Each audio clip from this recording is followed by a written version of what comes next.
Talk to me, and I know people have talked to you about whether or not you want to run. Would you ever? Probably not, but I do get tired of seeing the country ripped off. Why would you not? I just don't think I really have the inclination to do it. I love what I'm doing. I really like it. Also, it doesn't pay as well. No, it doesn't. But, you know, I just probably wouldn't do it, Oprah. I probably wouldn't, but I do get tired of seeing what's happening with this country. And if it got so bad, I would never want to rule it out totally, because I really am tired of seeing what's happening with this country, how we're really making other people live like kings, and we're not. Denmark. Prime Minister and Mrs. Rasmussen of Denmark.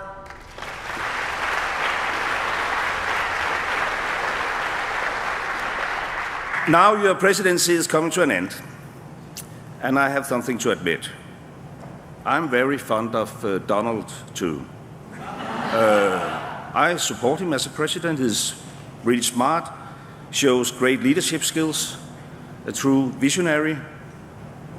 And I'm, of course, talking about Donald Tusk, our Polish president of the European Council, which, in your absence, is the best president Europe could have. Well,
The United States Naval Academy, the United States Air Force Academy, the United States Military Academy at West Point, the United States Coast Guard Academy, and accompanied by the United States Army Herald Trumpets.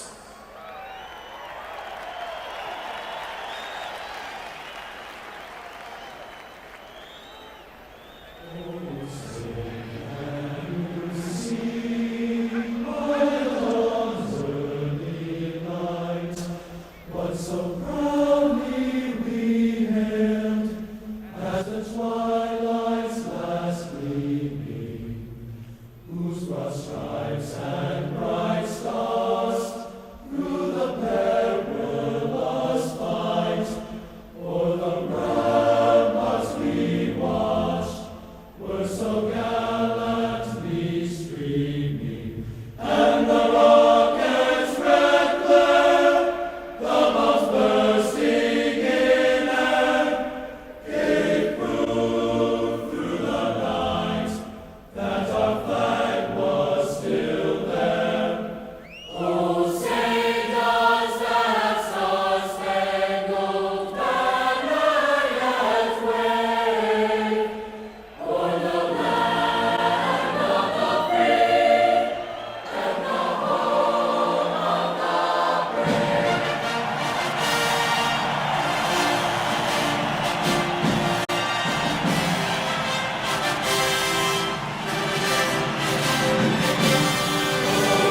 Denmark. Denmark. Denmark. Denmark. Denmark. Denmark. Denmark. Denmark. Denmark. Denmark. A la vez le hago un favor a tu señora, que te retiro, para que ya no siga llorando cada que te dejan como un monstruo en el ring, maricón. I'm gonna give your wife a favor. I'm gonna do your wife a favor and not let her cry anymore after they disfigure every time that you go.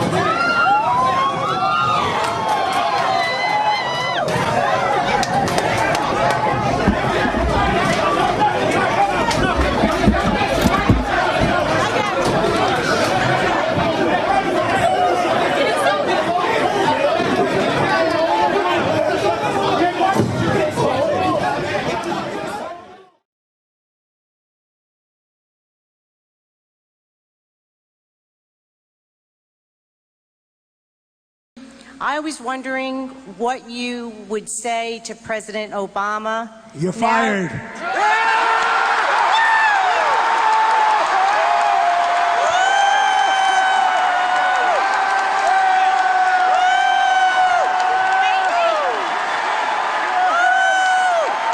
So bad.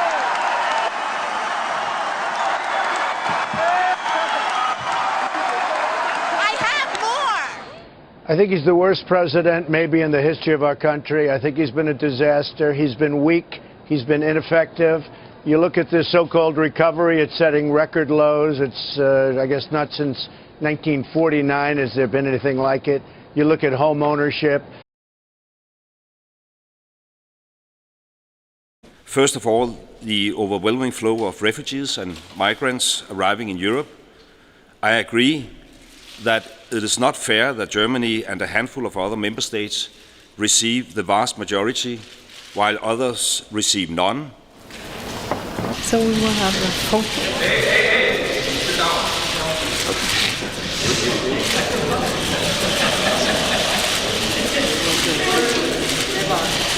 Denmark. Denmark. Denmark. Denmark. Denmark. But then Mr. Trump also says Angela Merkel is the most important EU leader, although he is highly critical of the German Chancellor's handling of the migrant crisis. I felt she was a great, great leader. I think she made one very catastrophic mistake, and that was taking all of these illegals, taking all of the people from wherever they come from, and nobody really knows where they come from. And this is how he would have stopped the mass movement across the continent. I think we should have built safe zones in Syria. Would have been a lot less expensive. Get the Gulf states to pay for them, who aren't coming through. I mean, they've got money that nobody has, and we run it, they run it. Would have been a lot less expensive than the trauma that Germany's going through right now. But I would have said... It's a wide-ranging interview conducted by the former Justice Secretary and Leave campaigner Michael Gove and a representative of Bild newspaper. So, if it weren't for me, you wouldn't even be talking about illegal immigration, Chris. You wouldn't even be talking about it. This was not a subject that was on anybody's mind until I brought it up at my announcement, and I said, Mexico is sending. Except the reporters, because they're a very dishonest lot, generally speaking, in the world of politics, they didn't cover my statement the way I said it.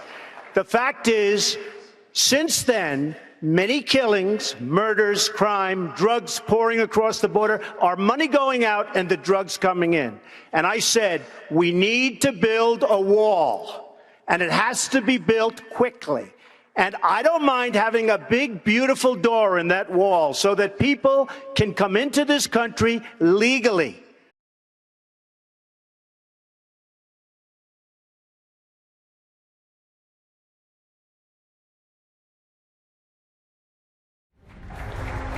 Donald Trump vil stramme USA's asylpolitik betragteligt.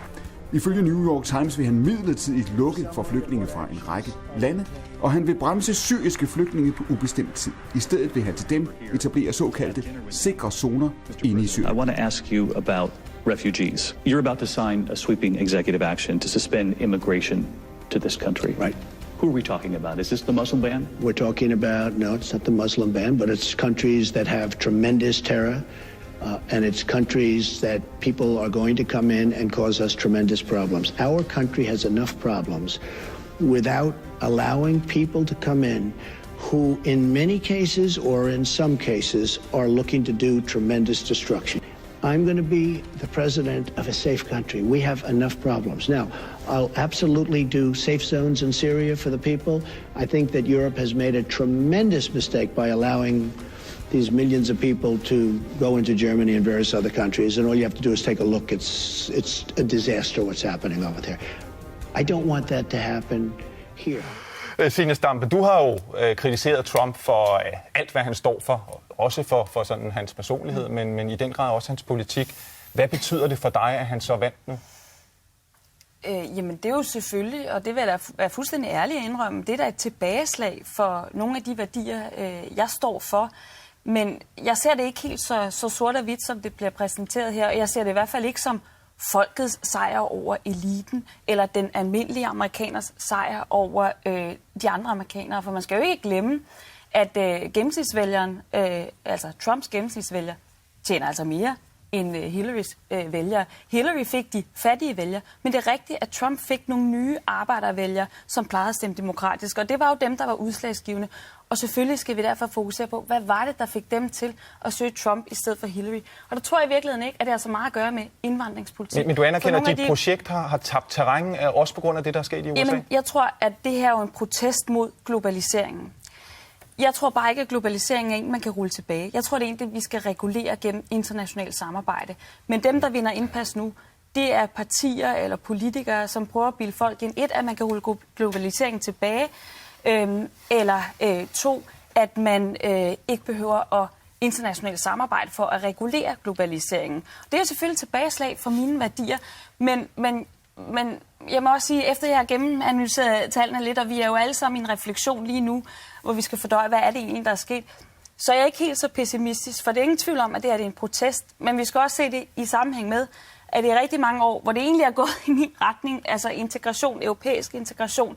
Altså Obama, det var jo fuldstændig utænkeligt for nogle år siden, at vi ville få en sort amerikansk præsident, når man måler på progressive værdier, altså tilhængere af abort og homoseksuelles rettigheder, så går det den rigtige retning. Og jeg lover, vi kommer tilbage til det her, om det du betegner som et tilbageslag, om det bliver midlertidigt eller mere permanent, det har vi på bloggen her med Claus. Denmark. Denmark. Denmark. Denmark. Denmark. Denmark. Denmark. Altså det Trump gør, er jo at lukke for kvoteflygtninge.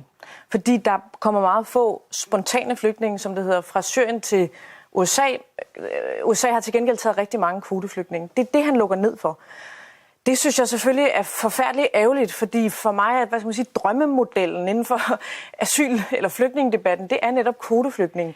Jeg synes, det er rigtig, rigtig ærgerligt, når vi ser det her angreb på lige præcis kvoteflygtningesystemet. Og når der så står en kvinde på dansk jord, som for eksempel er flygtet fra Islamisk Stat, så vil jeg jo selvfølgelig moralsk mene, det er fuldstændig forkasteligt at sende hende tilbage i armene på Islamisk Stat. Jeg vil også gerne diskutere mennesker, og jeg vil også gerne diskutere virkelighed.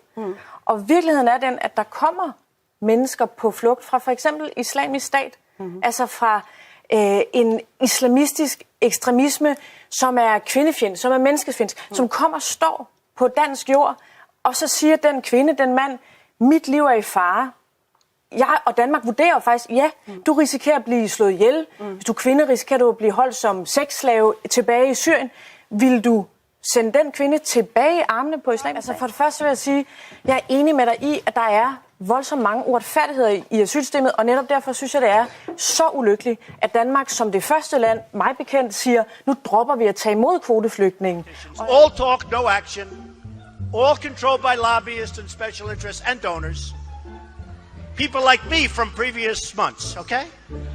Total control. Bing, bing, bong, bong, bing, bing, bing. You know what that is, right? Yeah, go ahead. Obviously, the war in Iraq was a big, fat mistake, all right? Now, you can take it any way you want. I got a list of terms that have been used to describe your husband from the left, the right, and the center. And they're not pretty. From stupid to demagogue, jerk, idiot, racist, sexist, race-baiting, xenophobic, vulgarian-in-chief, textbook narcissist. It goes on. What do you make of all this when you hear it? It's normal that will come up. We are prepared for that. We have a thick skin, and we know that people will judge him and people will call names, and they don't give him enough credit. From June that he announced, they don't give him enough credit. What about people who feel he is, let's just go down the list because the campaign started and many felt he had insulted Mexicans? No, I don't feel he insulted the Mexicans. He said illegal immigrants. He didn't talk about everybody. He talked about illegal immigrants. And after a few weeks, like after 2 weeks, giving him a hard time and bashing him in the media, they turned around. They said, you know what, he's right. He's right what he's talking about. And he opened conversation that nobody did. But you're an immigrant. Yes. Do you ever think he's gone too far? I follow the law. I follow a law the way it's supposed to be. I never thought to stay here without papers. I had visa. I travel every few months back to the country, to Slovenia, to stamp the visa. I came back. I applied for the green card. I applied for the citizenship later on after many years of green card. So I went by system. I went by the law. And you should do that. You should not just say, okay, let me just stay here, and whatever happened, happens. When he talked about a ban on Muslims, which can't happen for so many reasons. I mean, do you ever think he's going too far with some of this? Well, do you ever worry about it? Well, what he said is it will be temporary, and it's not for all the Muslims. It's the one, we need to screen them who is coming to the country. He wants to protect America. He wants to protect people of America so we have a country and keep a country safe. That's very important to him. And what's going on in the world, it's very dangerous. You have people coming in the country, you don't know who they are. You don't know what they will do.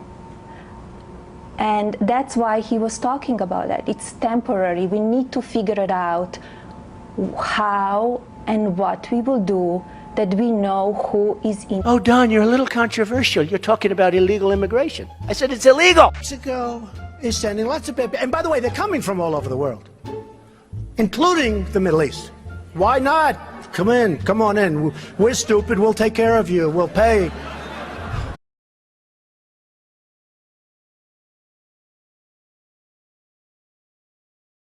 Det amerikanske præsidentvalg nærmer sig med hastige skridt. Forretningsmanden Donald Trump har slået sine republikanske partifæller og er et skridt fra verdens mest magtfulde post. Jeg er taget ud for at høre, hvad netop danskerne mener om Donald Trump. Hvad synes du om Donald Trump? Ja, han er ikke min kop te. Sød menneske, virker han da til at være. Han er jo en klaphat af kaliber. Jeg synes ikke, han egner sig som præsidentkandidat. Ja, det er jo en katastrofe, hvis han bliver valgt til præsident i USA. En idiot. It looks like he's kind of not a stable person. For han er jo en meget speciel mand. Jeg synes, han er anderledes. Jeg bryder mig ikke om hans politik, men på den anden side, så kan jeg godt se baggrunden for, at han har den succes, som han har. Det tror jeg, det skyldes, at det etablerede politiske system i USA ikke har været overvågen over for, hvad der er sket i det amerikanske samfund, så de har i mange år accepteret en uheldig udvikling, der har givet grobund for, at han kunne få en masse stemmer. Man vil altid være lidt uenig i nogle ting, og andre der, det er egentlig okay. Så i det store hele synes jeg egentlig, at han gør det godt. Hvad er du enig i, og hvad er du knap så enig i? Det vil jeg helst ikke komme ind på. Hvad synes du om den politik, han fører? Jeg synes, det er rigtig, rigtig skræmmende, at man i et land som USA generelt i den moderne vestlige verden kan føre den politik, og så samtidig være kandidat til et af de største, eller nok det største politiske embede, der findes. Jeg er sådan lidt mere ude i... Der er mange, der går hen og frygter, hvad der sker i Mellemøsten, og vi har så mange terrorister rundt omkring, men lige så meget som jeg frygter sådan nogle som ISIS mennesker, så går jeg egentlig også og har en frygt om, at vi skal have en præsident i USA som Donald Trump, fordi jeg synes, at det kan være lige så farligt at have en, der har sådan et snævert menneskesyn, som det er at have folk, der slår hinanden ihjel. Jeg bryder mig ikke om ham. Jeg synes faktisk, at han alt for let kører nogle smarte synspunkter af, som er populistiske, og som man kan få nogle folk med på, men som der er ikke ret meget bund i. Han lyver jo helt vildt, men alligevel så kan han på en eller anden måde vinde indpas. Altså vi så det jo også i Danmark. Der var ikke nogen i Sønderjylland, der sagde, at de stemte på Dansk Folkeparti. Så jeg tror, vi to er begge to den holdning, at jeg synes ikke, han er en specielt fantastisk mand, men jeg tror fandme godt, at han kunne vinde. Den der med, han vil bygge muren til Mexico, og han mener selv skal betale den og alt det der. Jeg kan fuldstændig godt... Jeg kan kun give ham ret, altså. Hvorfor fanden bygger de ikke bare en mur, så det ikke kommer over alle? De er illegale indvandrere og stoffer, som kommer fra Mexico. Alt det der. Du siger, at du ikke er så meget for hans politik. Hvad er det, du ikke kan lide ved det? Jamen, jeg tror, han har en forældet opfattelse af, hvordan ting hænger sammen. For eksempel i forhold til klimaproblematik, og i forhold til international handel, og i forhold til forholdet mellem rige og fattige og social stabilitet. Hvad tror du, det kommer til at betyde, hvis han vinder? Hvad for nogle ændringer kommer vi til at se? Jamen altså, der bliver jo nok mere... hvad hedder det? At alle mennesker er ligeværdige, eller hvad man altså... Om man er sort, eller man er lys, eller man er, hvad man er. Altså, der er ikke noget forskel. Det synes jeg lidt nu her, der er det jo meget sådan... Der bliver man jo meget dumpet i hovedet, om man er det ene eller andet, synes jeg. Og det synes jeg, det er forkert. Hvad er det, du præcis ikke kan lide ved hans politik? Det er en meget, meget xenofobisk politik. Det der med, at man skal... At alle de problemer, der er i et samfund, kan tørres af på minoritetsgrupper. Og at man tror, det er så let, som bare at skille sig af med... med visse grupperinger, om det så enten skulle være racebetinget, eller for den sags skyld religionsbetinget. At det så skulle kunne løse noget. For det er en helt latterlig og forpligtet måde at se på tingene på. Du siger snævert menneskesyn. Hvad mener du med det? Jamen, der har været lidt i medierne om, at hvordan han har den her idé om kvinder, hvordan de bare skal være smukke og unge, og ellers så kan han dem fede og grimme. Og der har været lidt omkring Miss Universe, som havde taget på, hvor han bare havde fuldstændig nedværdiget hende og kaldt hende fed, blandt andet. Så det er mere ud i den her dur, at det egner sig måske ikke som en præsident, at man kommer ud med sådan udtalelser, tænker jeg. Ligger der ikke noget diskrimination i det også? Det ved jeg ikke. Jo, det gør der jo nok lidt et eller andet sted. Men det er jo også forkert, at de skal komme herop, og så skal de rende rundt til ingen løn, fordi de ikke er medlem af fagforening og så videre. Altså, det er jo også forkert. Jeg tror, at den politik, han vil komme til at føre, den vil få katastrofale følger for hele verden. Hvad er det for en politik, som du ikke bryder dig om? Ja, han er jo stort set negativ på alting. På ligeberettelse, på klima, på miljø og på uligheder i samfundet. Jeg bryder mig ikke om Donald Trump, og jeg håber bestemt ikke, han bliver præsident. Hvorfor håber du ikke det? Fordi der er en reel risiko for, at folk er så trætte af den politik, der bliver ført, eller hvad skal man sige, det politiske etablissement, at de måske i protest kunne finde på at stemme ham ind, men jeg tror, han er en farlig mand, som helst ikke skal sidde og have kontrol over de knapper, der kan gøre, at der kan blive en 3. verdenskrig, for eksempel. Ja. Hvad med hans syn på muslimer, indvandrere, kvinder? Hvad mener du om det? Der har jeg faktisk ikke... det ved jeg faktisk ikke, hvad han har snakket om der. Han mener jo blandt andet, at der skal bygges en mur imellem Mexico og USA, og han har udtalt sig noget kritisk om kvinder, og så mener han også, at muslimerne ikke skal lukkes ind i USA. Og det er rigtigt. At det er jo... angående det der, det hører jo ingen steder hjemme, kan man sige. Altså, det er jo... Der skal jo ikke bygges mure imellem hinanden, altså... Så det synes jeg ikke, det skal være. Hvad tror du, det vil komme til at betyde for USA og resten af verden, hvis han vinder præsidentvalget? Jeg tænker, det sådan bliver farligt for verden, faktisk. Han ved ikke helt, hvad han laver, tror jeg. Højst sandsynligt det er, at vi kan pege fingre og grine af USA de næste 4 år i hvert fald. Om han bliver genvalgt, det må vi jo så se. Men ellers også, så kunne det jo være en af de få gange, hvor det er, at senatet rent faktisk går ind og stemmer for, at det ikke må være ham, der nogle gange er der som præsident. Jeg tror ikke, det får de store betydninger sådan i den store politiske billede. Altså lidt af det, man så med Jeltsin, da det var, han nogle gange sad til sidst, hvor man vidste udmærket godt, at den russiske præsident var en ældre og fordrukken herre, som der var ikke nogen, der tog seriøst, men det gik okay for dem alligevel. Altså, det kræver en meget seriøs, som Michelle Obama også sagde, at det er et stort ansvar, og der er meget, man skal tage hensyn til, og det ved jeg bare ikke, om en som Donald Trump, han kan stå for alt det her ansvar, der skal til. Han har så meget imod folk, der måske ikke ligner ham selv. Måske lidt en Hitler-tilgang til nogle af tingene, og det kan gå hen og betyde, at der bliver måske mere had i USA, og på tværs af andre grænser også, blandt andet mellem Mexico og USA, som han åbenbart også har meget imod. Så jeg tænker mere ud i noget had blandt mennesker.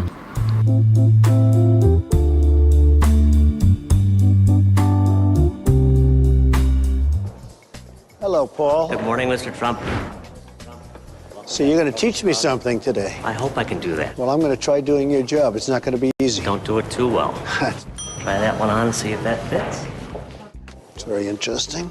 We do everything from walking dogs to running up groceries to whatever the guests may need. We really never have to say no to a guest. I think we have a guest that's going to be coming down shortly, checking out. Am I allowed to accept tips? You are. Let's go get a guest. How are you? Very well, thank you. Did you enjoy your stay? I did, thank you so much. Very good. Well, I'll help you with those bags. Look at this, right? You didn't expect this, right? I did not expect this. Would you like the purse inside? Would you like this inside with you? Thank you very much. I tried to, you know. Here you go, man. Thank you very much. Thank you very much. This is the first time I've carried luggage for anybody, including myself, in a long time. It's been a long time, but it was fun. The life of a bellman and working in a hotel is never easy. Good job. Good job. I believe that somebody just called down for a dog walking appointment. I always keep a dog biscuit on hand just in case the dog is either nice or not so nice. Very good. Please, I hope it's not a vicious dog. Hello, how are you? Oh my goodness! I'm here to walk your dog. Gosh! We have a doggy park at the hotel. Yes. And I'm going to take it for a little walk. Thank you. Have a good time. I'll be back in a few minutes. Thank you. Okay, good. Hey, sweetheart. Hey. Come on, hon. Come on. We'll go over here. You take your dog, you go outside, it's freezing, and you walk around for a while, and it's not that easy. Okay, be careful. The fact that she trusted me with that dog was amazing. Probably she shouldn't have, but it worked out. Thank you all for your service.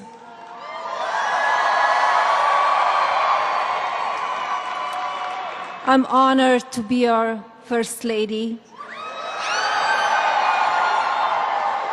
We will fight, we will win, and we will make America great again. Thank you.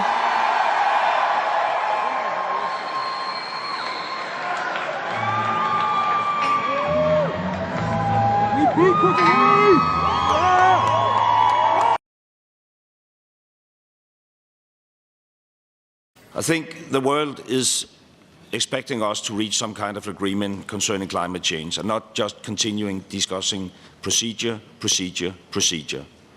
I'm fully aware that many have asked for the floor, but then on the other hand, we have to move things forward. Okay, China, for a final remark before we move forward. Thank you, Mr. Chairman. I think the matter is not just procedural. Actually, it's a very serious issue. It's a substance. It's the respect of the host for the 190, at least 92 parties. This is part in drilling process. You can't just put forward some text from the sky. Okay, ladies and gentlemen, I think we should continue. As I have emphasized, and as the Executive Secretary has emphasized, there's a meeting in the COP at 1 o'clock, where it can be decided how to continue this process. I want to ensure the most distinguished speaker from China that it is absolutely not our intent to put any text on the table from the sky. First, we're not talking about one text, we're talking about two texts, fully respecting that this is negotiations in two tracks. Secondly, whatever we must decide to put on the table in order to get things moving, because people around the world is actually expecting something from us. Chairman, sir, your observations did not address the question which was raised by G7 and China about the transparency and the text, sir. This text we had been working on since 7 a.m. till 7 a.m. in the morning today. And we were expecting, we were waiting for the LCA chair to give us his observations and the progress that we had made on the text. I tell you, the one thing I know isn't is global warming. That's the one thing. No. That's the one thing I know isn't. I mean, we have a guy that just the other day said that here they want to blow it. This was right after Paris. They want to blow our cities up. They want to destroy our civilization. And he's worried about global warming, which a lot of people think is a hoax. Hey, by the way, I won so many environmental awards, shockingly. No, it's true. And you know what I do? I want really immaculate air. I want clean, crystal water. I want a lot of things, okay? I want a lot of things. But global warming, do you notice they change the name? We go global warming, they go climate change, they go now it's sort of, I hear a lot of extreme weather. How can you miss with extreme weather, right? If it's cold, it's okay. If it's hot, it's okay. If it's windy, if it's hot, if you have to, everything's extreme. Your Excellencies, ladies and gentlemen, the presence of so many heads of state or government here in Copenhagen is indeed a clear testament that the urgency of climate change, as well as the sincerity of purpose of the international community, has reached unprecedented heights. We're going to be the smart people. We're not going to be the people that get pushed around all over the place. We're going to be the smart people. I know I made this banging. Is there anyone who will oppose this? 1, 2, 3, 4. 4 countries will oppose that. I'm not familiar with the regulations in this system. You work by consensus, so this will not be sufficient, or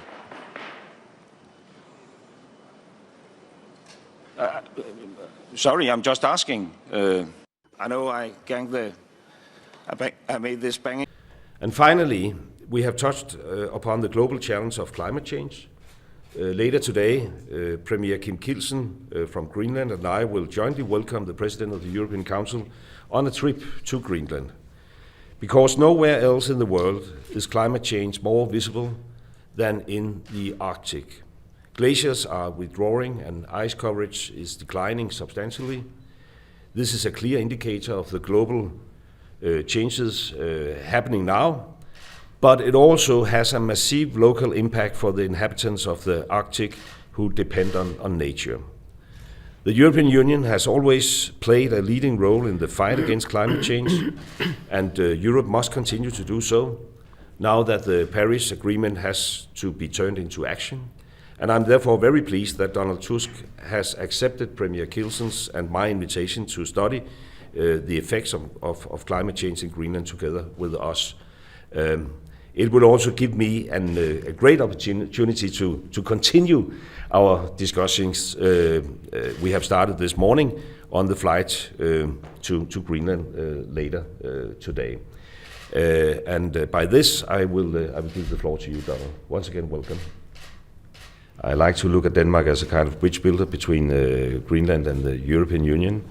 Even though Greenland is not a member of the European Union, we have, many interests in common. The climate challenges, of course, among all the biggest thing. So now they use extreme weather. It is a disgrace what's going on. And to have this man embarrass us by standing up and saying that global warming is our biggest threat, we got to get him out so fast, and thank goodness we only have a year left. Thank you. Thank you very much, everybody. Thank you. Thank you. And in the next something like 36 hours, we will be joined by the most impressive decision-making power the world has seen in many years. Heads of state and government will be able and eager to provide impetus, and I strongly believe that we owe it to ourselves and to all of our constituencies back home to make this conference the turning point that the climate change calls for. And by these few remarks, I will wish all of us the very best. Thank you. Bolivia have asked for the floor. Point of order. Mr. President, this isn't a process problem. It's a problem of content, the content of the text which has just been presented this morning. Since that content is not the outcome of a democratic process. Thank you so much. I just wonder how you can make references to a text this morning. At this stage, we haven't presented a text from the presidency. We haven't presented a text from the presidency. There is a meeting in the COP at 1 o'clock. We have indicated that it could be productive, based on the reports from the two working groups, to move things forward via a Danish proposal. But at this stage, we haven't presented a text. I think then we should move forward now. I really urge you to accept that we now start the list of speakers. Thank you. Thank you so much. Your leadership was also key to the Paris Agreement on climate change last year, and we continue.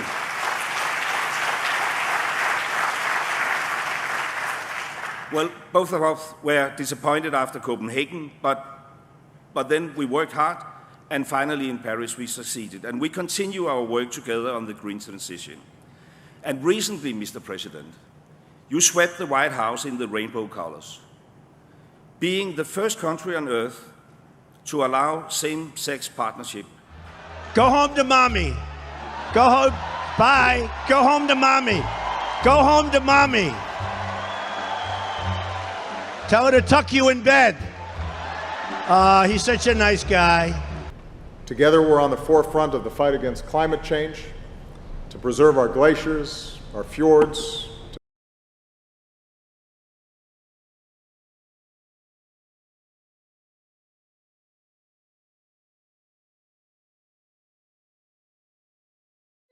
I will proudly promote our system of government and our way of life as the best in the world. Nu har man jo skabt nogle overensstemmelser i forhold til Trump. Hvis han nu vinder, så står vi måske ikke så godt sådan rent forholdsmæssigt i forhold til USA. Nej, altså jeg må sige, det er simpelthen ikke noget, der så lige står på min politiske agenda. Hvis han gerne vil bygge et Trump Tower, kan han så få lov til det? Ja, nu er det faktisk ikke mig, der giver byggetilladelse i København.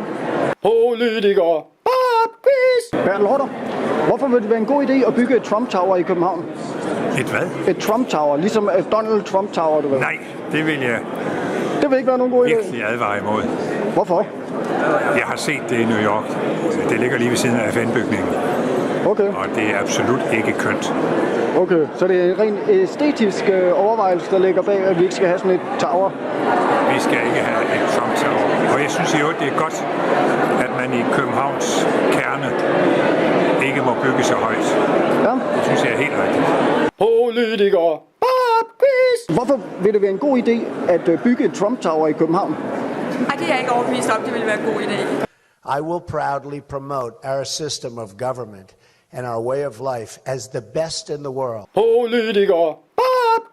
Hvorfor vil det være en god idé at bygge et Trump Tower i København? Et hvad for en tower? Et Trump Tower. Du ved, Donald Trump. Det ved jeg heller ikke, om det vil være nogen god idé. Om han har sådan nogle planer. Jeg har egentlig ikke umiddelbart nogen holdning til det, udover at han har jo allerede et i dag i Washington. Ja. Og spørgsmålet er, om han ikke har nok i det. Politikere! Kommer Danmark også.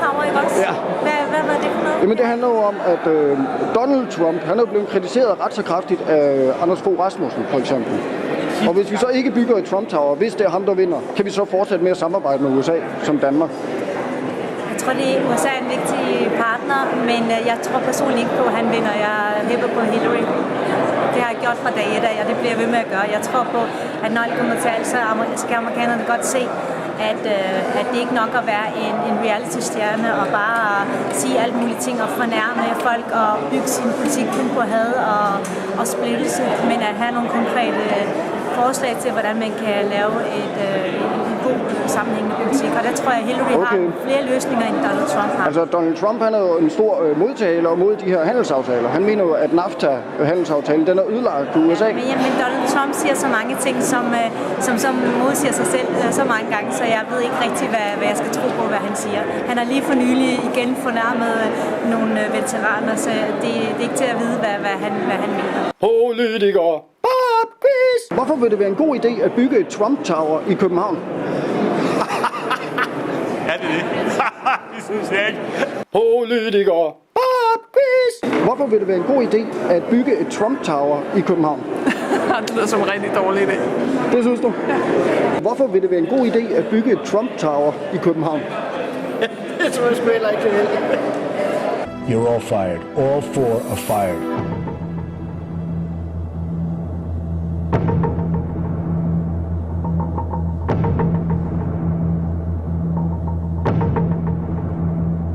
Go home. Go home.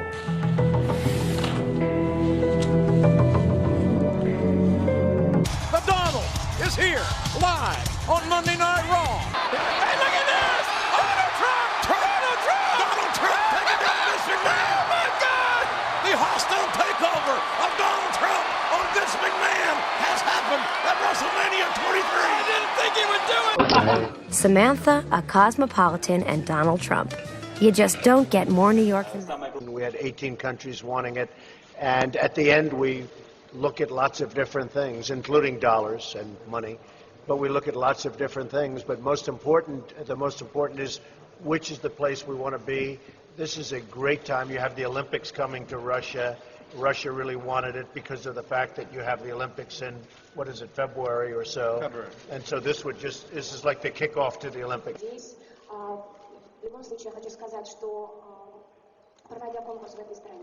Well, this will be a great one, there's no question, because of the fact that it's Miss Universe in Moscow. It's very special. Last year we were in Las Vegas, and that's always special being in Las Vegas. But this is going to be maybe the best we've ever had. We're very proud of it.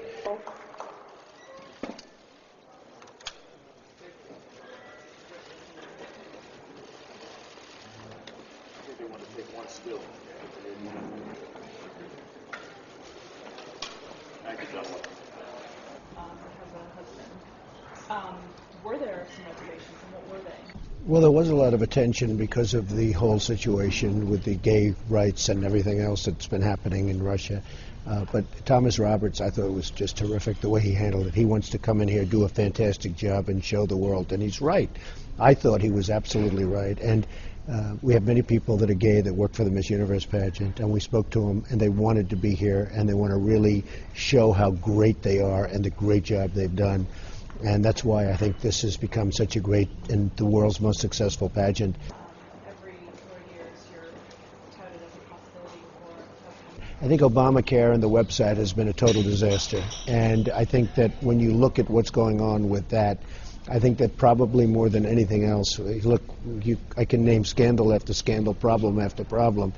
But when you look at everything put together, I think what happened with the website and what's happening with Obamacare is going to be probably very good for the Republicans in terms of getting elected. Well, a lot of people want me to run, and a lot of people want to see a different approach, and my approach would be different. I mean, you look at all over the world, people are laughing at us, they're ripping us off. I mean, you look at what's going on in Russia and Moscow, you look at how it's just booming and how well it does, and they have the Olympics, and as you know, we tried to get the Olympics and came in 4th place. Now figure that one out, 4th place. So a lot of problems in the United States, and certainly they do want a different approach, but it's just far too early for me to say.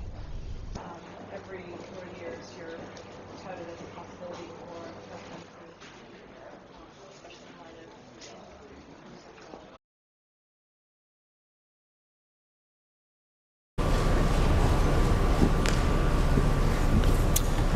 Mr. President, First Lady, Mr. President, you are a great friend and ally Søren and I will always be very happy to welcome you and your family in Copenhagen. And Denmark would, as all the Nordic countries, I believe, be honored to receive one of the most inspirational and charming figures in America, along with her husband, of course. So, folks, the Obama years are over. 8 years of this little pansy terrorizing 300 million Americans from the Oval Office. I don't know, how do we celebrate this? Do we all smoke crack and skydive? I've never been this happy. I don't know what to do. This freaking pansy, freak of nature, comes out of nowhere with a fake background and pathologically lies for 8 years. All I have to say is, Toodaloo Hussein, sayonara. They're flushing this turd. I'm so privileged and happy to be here tonight, surrounded by friends from the Nordic countries, but first and foremost, you, Mr. President, and your fantastic and dedicated wife, Michelle. 8 years of trying to guess this guy's baby daddy. 8 years, did he eat dogs as a child? 8 years examining his freaking fake ID. The guy's got fake ID. You've spent a lot of time talking about President Obama's birth certificate, or lack thereof. You don't seem convinced that he has one. No, I'm not convinced that he has one. I've had very smart people say, Donald, stay on the China issue, stay on the Saudi Arabia issue, stay on the India taking our jobs, and the Mexico, which is NAFTA, which cleaned out New England. Issue. Get off the birth certificate issue. Why don't you? Because you know what? 3 weeks ago when I started, I thought he was probably born in this country. And now I really have a much bigger doubt than I did before. But based on what? And you know what? His grandmother in Kenya said he was born in Kenya and she was there and witnessed the birth, okay? He doesn't have a birth certificate, or he hasn't shown it. He has what's called a certificate of live birth. That is something that's easy to get. When you want a birth certificate, it's very hard to get. But it's considered the equivalent. And in the it's not the equivalent. In the state of Hawaii, they said they have seen this document. It is evidence that he was born in the United States. That's good enough for them. Scholars have looked at it. A birth certificate is not even close. A certificate of live birth is not even signed by anybody. I saw his. I read it very carefully. Doesn't have a serial number, doesn't have a signature. There's not even a signature. Do you believe he's lying? I'm starting to think that he was not born here. Do you believe he's lying, Donald? Come on, just answer. He spent $2 million in legal fees trying to get away from this issue. And if he weren't lying, why wouldn't he just solve it? And I wish he would, because if he doesn't, it's one of the greatest scams in the history of politics and in the history, period. You are not allowed to be a president if you're not born in this country. He may not have been born in this country. And I'll tell you what, 3 weeks ago, I thought he was born in this country. Right now, I have some real doubts. I have people that actually have been studying it, and they cannot believe what they're finding. You have people now down there searching, I mean, in Hawaii? Absolutely, and they cannot believe what they're finding. I would like to have him show his birth certificate. And can I be honest with you? I hope he can. Because if he can't, and if he wasn't born in this country, which is a real possibility, I'm not saying it happened, I'm saying it's a real possibility, much greater than I thought 2 or 3 weeks ago, then he has pulled one of the great cons in the history of politics. It is easy to see the importance and value of your leadership, Mr. President. So without interfering in American politics, I can truly and without a doubt say that you have been the best president Europe never had. 8 years of letting any jihadi into the country. 8 years of Michelle. Yeah, Michelle, I mean Michael. I mean, she's obviously a freaking tranny. And this clown just prances around and everyone, la-di-da, no big deal. 8 years of Soros running roughshod, bleeding our country dry. 8 years of this jihadi telling people he's black. Give me a freaking break. 8 years of gun hoaxes, Sandy Hook, Aurora, 200 fake shootings. He's holed up in the Oval Office, pretending to be a freaking American, while he flips us the bird. Before he was even elected, he was flipping us the bird on live freaking TV, people. One of the worst presidents, maybe the worst that we've ever had in the history of our country. I think that Hillary Clinton maybe she has the potential to be even worse.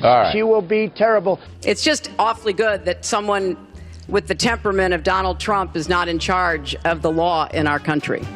because you'd be in jail. Secretary Clinton. It's a new world, Hillary Clinton. It's a new world. Feelings matter. Because guess what? Everybody in middle America felt the way. And they showed you how they felt. Feelings matter, bruh. It's a new world. It's a new world, Barack. It's a new world, Jay-Z. You might not like it, but they gotta hear it. They here to massage you with a fake truth, telling you that Hillary gonna win over and over and over. And you still can't believe it. You know why? Søren and I will always be very happy to welcome you and your family in Copenhagen.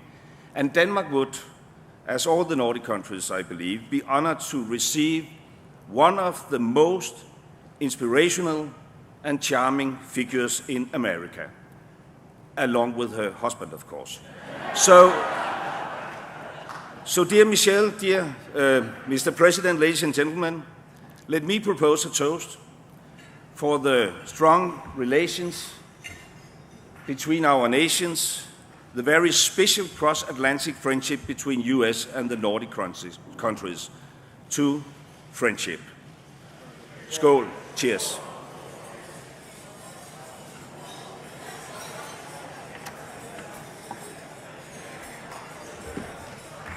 So you Democrats, you've been in that party a long time. Answer me, what did you get? You got a president. He's worried about his legacy. But you didn't earn your legacy with us. We put you there. You fought for the rights of gay people. You fought for the rights of this people and that people. Your people are suffering and dying in the streets. That's where your legacy is. Now you failed to do what should. 8 years of this turd getting dropped on half the country realizes the other half the country acts like he's Justin Bieber. Did I mention 8 years of Michelle, the tranny, packing her secret weapon right here? Is Hussein ever going to prison? I doubt it, because I've spent 8 years trying to figure out who this clown is, and this is my best guess right here. Obama, the ultimate temp. I tell you when, I think they're going to vanish this clown, so it's time to shut up, take your fake stolen Connecticut Social Security card back to Kenya, back to Indonesia, back wherever CIA dug you up, because the little dictator play is over. You're done. You are done. Pack up, take Goonie Goo Goo Michelle, throw her in the Winnebago, and go back to wherever you're going to hide. Because we're going to figure out who you are. Subscribe to Barry Soetoro channel. Take your she-mail, take your tranny agenda, and get out of our country. Bye-bye. What's the difference between a wet raccoon and Donald J. Trump's hair? A wet raccoon doesn't have $7 billion fucking dollars in the bank. Grab him by the pussy.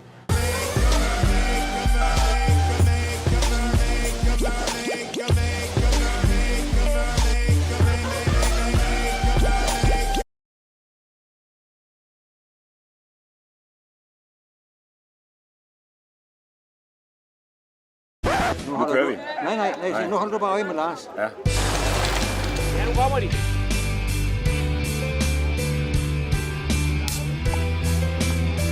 Nu er vi så blevet berømt i Danmark. No longer with us. You're fired. Sir, it is my esteemed pleasure to introduce Mr. and Mrs. Donald Trump.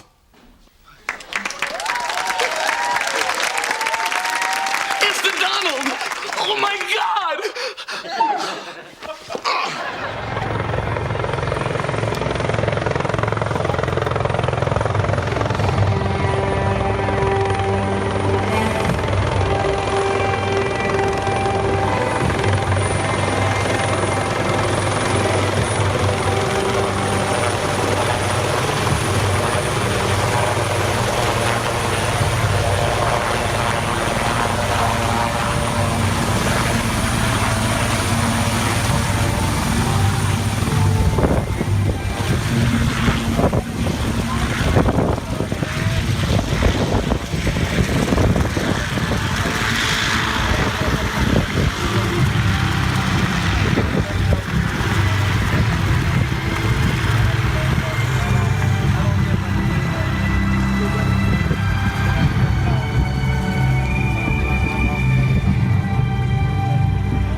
and gentlemen, please welcome to Cleveland the next President of the United States, Mr. Donald J. Trump.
And when the economic crisis hit, we adopted strong fiscal and economic governance measures, and we have stayed united, and we still stay united towards Russian aggression on European soil.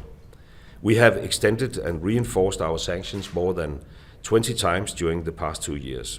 You know, he talks about me with Russia. Wouldn't it be a wonderful thing, frankly, if we actually got along with Russia and worked out some kind of a deal where we go in and knock the hell out of ISIS along with NATO and along with countries that are in the area? Wouldn't that be wonderful as opposed to fighting? Meanwhile, the outgoing director of the CIA has said Mr. Trump doesn't fully understand Russia's actions, intentions and capabilities. John Brennan said that when in office, Mr. Trump should be very careful about lifting sanctions against Moscow unless it changed its behaviour. Here's our Washington correspondent Laura Bicker. The President-elect of the United States, Donald John Trump. The stage is set and rehearsals are underway for the moment when Donald Trump will take the oath of office. But some feel the 45th president could do with being more presidential. He's accused US spies of leaking an unverified dossier of claims that the Trump campaign team had close links with Russia, and he compared their actions to Nazi Germany. This prompted a stern warning from the head of the CIA to be more careful with his words. The world is watching now what Mr. Trump says and listening very carefully. So I think Mr. Trump has to be very disciplined in terms of what it is that he says publicly. He is going to be, in a few days' time, the most powerful person in the world in terms of sitting on top of the United States government. And I think he has to recognize that his words do have impact. But Mr. Trump is not backing down, and of course, he took to Twitter, saying the intelligence agencies made a mistake and urged them to apologise. The next Commander-in-Chief is proving to be just as divisive a President-elect as he was a candidate. Not only has he started a war of words with the very people who keep America safe, he's now become embroiled in a row with one of this nation's most respected civil rights heroes. It's going to be very difficult. I don't see this president-elect as a legitimate president. John Lewis marched alongside Martin Luther King. His words matter to the black community. Donald Trump attacked him on Twitter, prompting criticism from within his own party. But the vice president-elect defended his boss. Well, I have great respect for John Lewis and for his contributions, particularly to the civil rights movement. I was deeply disappointed to see someone of his stature question the legitimacy of Donald Trump's election as president and say he's not attending the inauguration. And I hope he reconsiders both positions.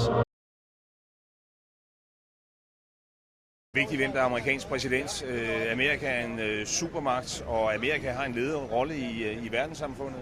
Og jeg håber, vi får en præsident, som vil leve op til det ansvar. Både i forhold til NATO, i forhold til at sikre international sammenhæng. Verden har brug for vækst, og vi har ikke brug for lande, der lukker sig inden i sig selv. Derfor er det jo vigtigt, hvem der bliver valgt, men det er jo ikke mig, der skal stemme. Og nu siger du, at vi har ikke brug for lande, der lukker sig om sig selv. Det er jo ikke nogen hemmelighed, at en af kandidaterne har talt imod internationale handelsaftaler. Det er blandt andet formentlig også det, der ligger der på sinde nu. Vil det sige, at Danmark egentlig hellere ser Hillary Clinton som præsident? Jamen, jeg skal jo ikke have nogen bestemt mening om det, men jeg vil da gerne sige, at der er træk i den amerikanske valgkamp, der bekymrer mig. Det er jo helt åbenlyst, at Trump har sagt nogle ting omkring frihandel og andet. Mr. Trump had these comments on one of his most controversial policies, free trade, and how America is losing out to China. The problem is the United States is always taken advantage of. Yes. We have hundreds of billions of dollars of trade deficits with China. I love free trade, but it's got to be smart trade. Yes. So I call it fair trade.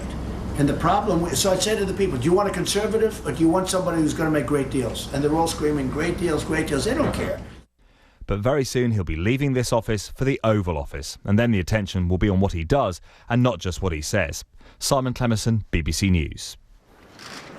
All right, we're going to sign 3 memorandums right now. The first one is withdrawal from the United States from the Trans-Pacific Partnership. Everyone knows what that means, right? We've been talking about this for a long time. Thank you.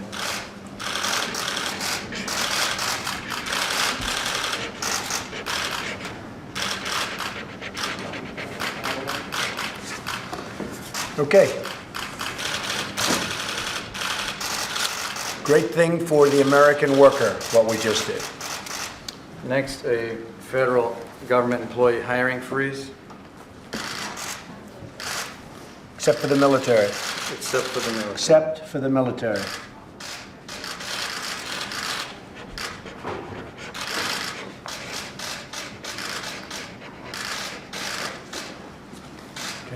Next is the policy in regard to Mexico City.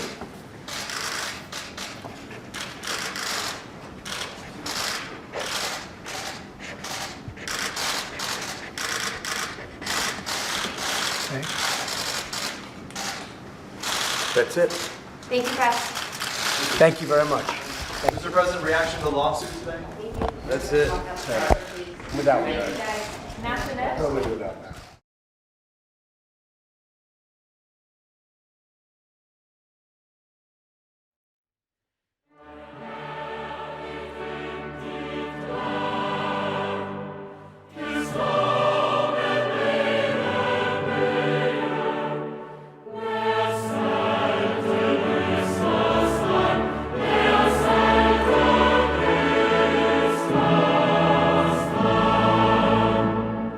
Give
You can count on us, and you know that. And that's probably why we are all invited here tonight, because we punch above our weight.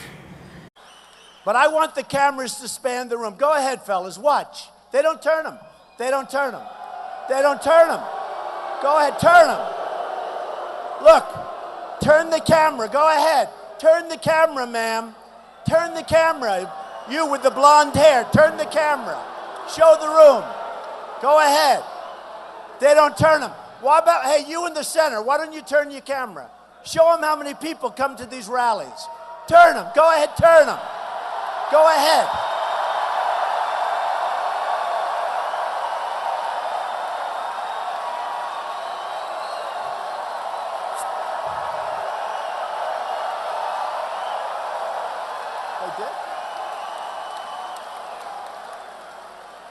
Thank you. That's the first time they've ever done that. Thank you. That's the first time.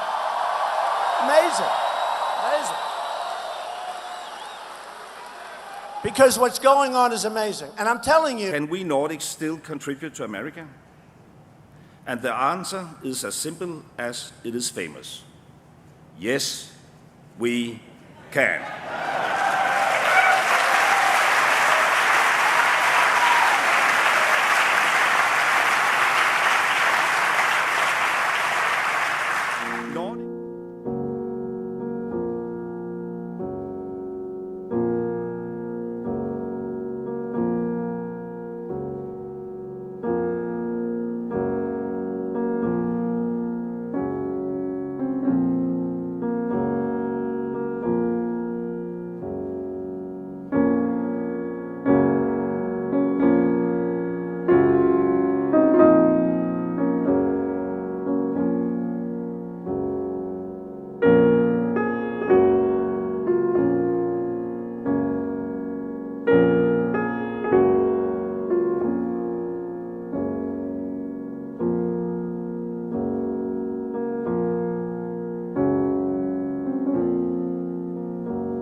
Because you was lied to my Google. You was lied to my Mark Zuckerberg. Get ready to have a field day, press. Get ready. Get ready. Because the show's over.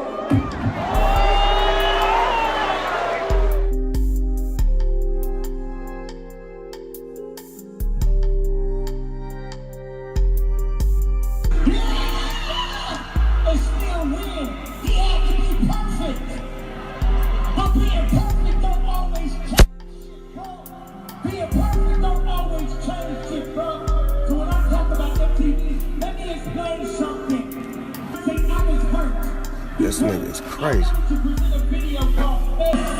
years on behalf of your nigga. This nigga crazy. Have y'all heard this nigga? This nigga on stage. This nigga crazier than the shit I got on my head. And radio, and Doc, and 92.3, and everybody. I'ma keep it real with you.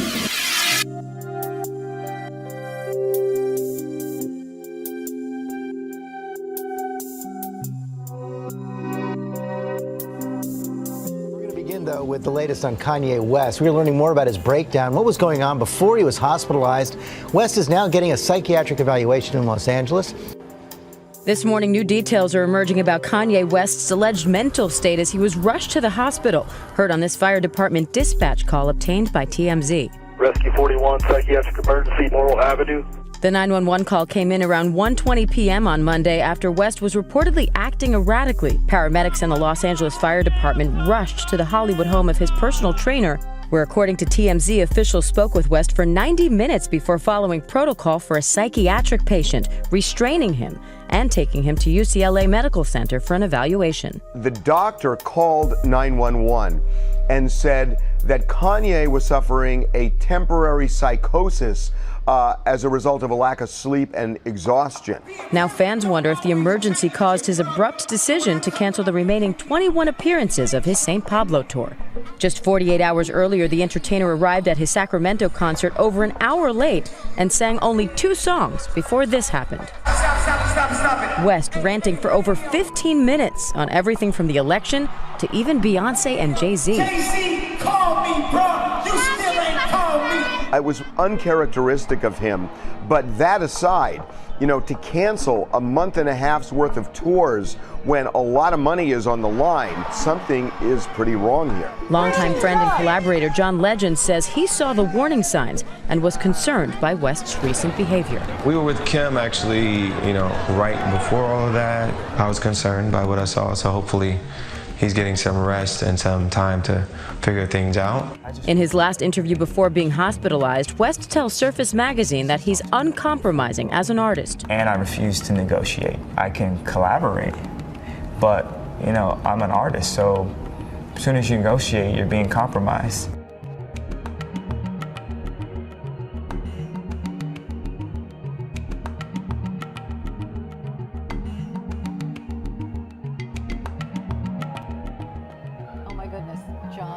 Good man. We had to show this picture. That's what I Doing well.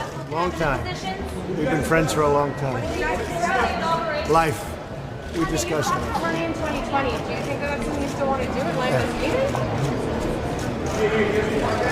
Kanye, are you considering performing at the inauguration this year? Kanye, no comment about your meeting with the president-elect. This is the president-elect of the United States. Nothing to say? I just want to take a picture right now. Do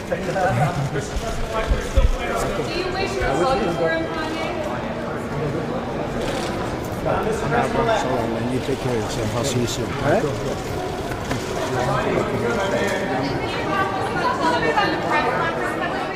So we just interrupted the impassioned speech by John Avlon to show a picture of Kanye West appearing with the president-elect of the United States.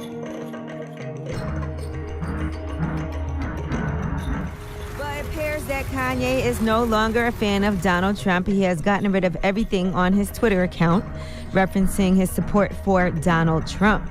Now, according to sources, it says that basically the Muslim ban and other actions were the catalyst for his decision. He doesn't agree with a lot of things that Donald Trump has done since he has taken office. Even though we went to go meet with him and has said he would have voted for him, now he's, I guess, having a change of heart.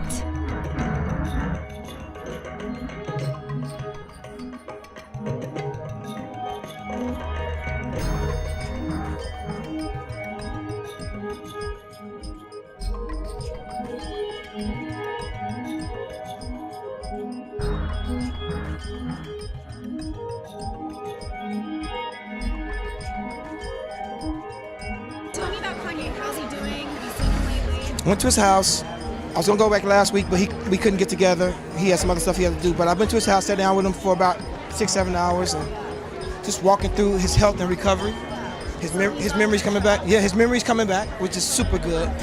And just healing. Spending time with his family. Saint is getting big, and he's walking and playing with toys. So, that invigorates him.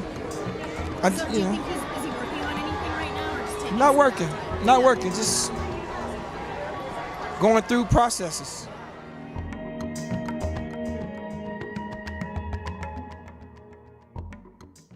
The people that you grew up with, for instance, Kanye, how was your relationship with him? There was a series of tweets that were put out not too long ago where you said, maybe you were distancing yourself from him or working with him. The thing is, I'll put it like this. Kanye is my brother. Family doesn't always agree. And they don't have to. But they still family. So will we see you guys making music together? No. Okay. No more music. No, he's gonna make a lot of music, and I'm gonna make my music. But no, we don't. I don't think we share the same view on too many things.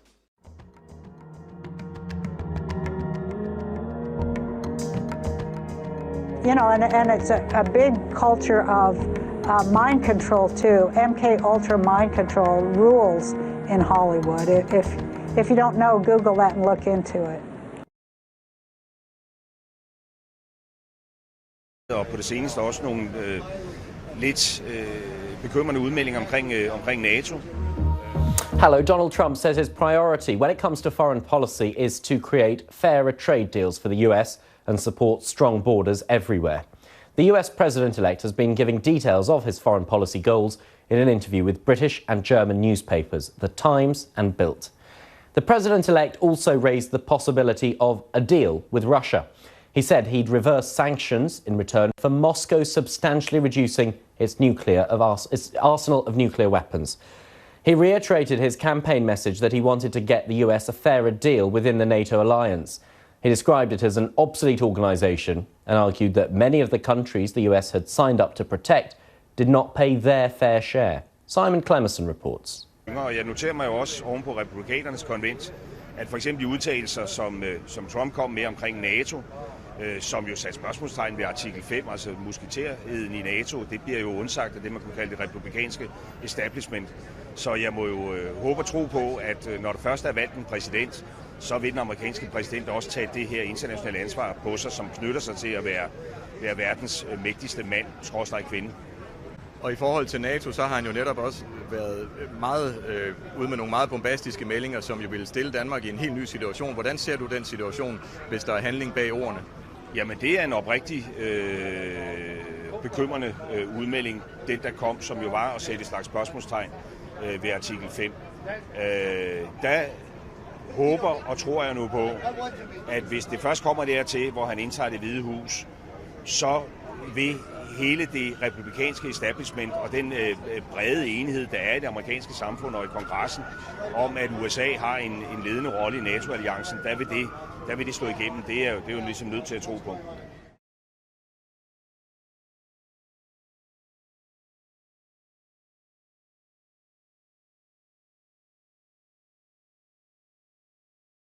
I want to make it very clear that Denmark belongs within the European Union. It is in a core Danish interest to be a member of the European Union. We have gained our prosperity from the European integration, the single market, access to millions and millions of customers. And we actually need to enhance the single market. That's, among other things, the reason why I'm really hoping that the British decide to stay. Because when we discuss politics in Brussels, there is a tendency that UK and Denmark looks eye to eye on these issues. What's Europe all about? Europe is not about developing a social union. It's about enhancing cooperation, trade, prosperity, etc., etc. So I will join Donald saying that I will not discussing what will happen if the outcome is totally different from what I expect and hope for. Donald worked very hard together with the European leaders to achieve this UK-EU agreement, which actually only comes into force if we have a British yes the 23rd of June, and will pave the way for a better Europe, because it also solves some of the problems we have had in Denmark. So for many good reasons, I truly hope for we stay in UK in June. Peter? Still at his desk at the heart of his business empire. But then again, Donald Trump is striking trade deals. Well, sort of. Here's the president-elect on the UK post-Brexit. Crazy. Obama said they'll go to the back of the line, meaning if it does happen, and then he had to retract. That was a bad statement. And now we're at the front of the queue. I think you're doing great. Yeah. I think it's going great. Not quite signing on the dotted line yet, But for Theresa May, who wants to ensure Britain can find agreements to buy and sell worldwide after leaving the EU, he is talking Turkey. I thought the UK was so smart in getting out. I think Brexit's going to end up being a great thing. Countries want their own identity.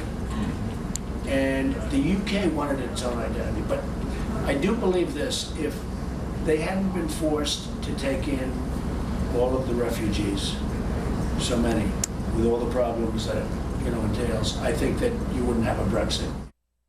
The Times newspaper, which is publishing the interview, quotes Mr Trump as saying that the new administration will work hard to get a deal with the UK done quickly, but no arrangements can be made while Britain is still negotiating its exit from the EU. A boost for the Prime Minister, maybe. Hey, Donald! Told me you were here. You look great. Mwah. Thank you very much. Donald owns this restaurant. Oh. This is my friend Mike McNeil. Hey, listen, are you bagging her? Huh? Are you? No, we just met. Well, call me Liz. Oh, sure. Thanks. Look at this right here on the street. It's Donald Trump. What are you, morons? There's the man. Stand right over here. If we can make a good deal in the salary, she's going to probably have a job, okay? All right, good. I looked at that audience at that Donahue show, and those women were looking at you with awe and respect. You've become a role model in this country.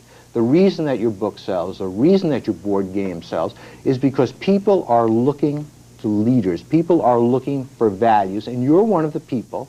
And it's you may dismiss it, but people are talking about, Donald Trump for president. What they're really talking about is Donald Trump, show us the way. You're going to be proud of your president, and you're going to be even prouder of your country, okay? He was begging for my endorsement. I could have said, Mitt, drop to your knees. He would have dropped to his knees. He was begging. Okay, boys, it's time to get serious. So let me tell you that all the money that I win from you tonight is the first income I've gotten that's not been garnished by the Bank of Margot. I hope you have a good lawyer. Hey, Donald, listen, it's 50 cents to open. Okay, here's a news flash. You're rich, all right? And I didn't get rich by throwing away quarters. All right, okay. Wade. Trump. I hear Kelson finally dumped you. Not exactly, no. We just came to a mutual understanding that she couldn't bear me for another second. Mike? Randall? Donald. Mr. Trump here wrote The Art of the Deal. Then he wrote a new bestseller, The Art of the Comeback. 2 books. Wow. He's going to crash and burn and take his clients with him. Excuse me. Dalton, I'm here with Donald Trump, for God's sake. How long is it going to be? I have checks sitting on 2 tables. Ah, Miss Ayers, how nice to see you. I have Mr. Cuddy's usual table. Cuddy?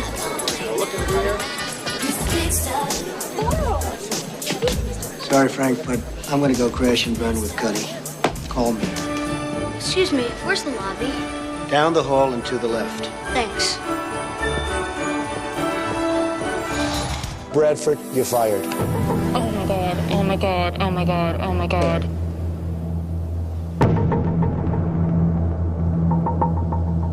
Go back up to the suite. Thank you for the time, Mr. Trump. Guess I won't make that mistake again. You know what, Summer? You're fired.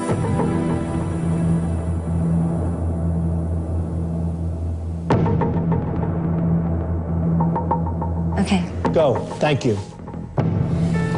You didn't make it by much. I want to tell you that, Tarek. She saved your ass. Understood. With her own stupidity. She saved your ass. Do you go around calling yourself white trash? As a Do you joke think I want to sometimes. hire somebody that's white trash? No. I say it as a joke sometimes. And I don't like it as a joke. You know what, Derek? You're fired. I think that is so stupid for you to say, you're fired. Okay. Go. All right. Terrible. You shouldn't use that expression anymore either. How stupid can you be? My strategy in this process is always to keep my mouth shut in the boardroom, and I totally screwed up this time. Excuse me, Mr. Trump. Yes. I'll take responsibility for the performance that was given there. I will take responsibility for that. Gene, who should I fire? You know, you got to make that call. You know, like I said, with me, as far as backing up my project manager, I wanted to give Wade 120% The performance could have been better. Could have been better. It could have been a hell of a lot better. But look, I'm not a guy who's going to run around blaming people. That's so I'm going fine. to take responsibility for that. That's fine. So if you want to fire me, go right ahead. All right, Gene, but I think you're fired.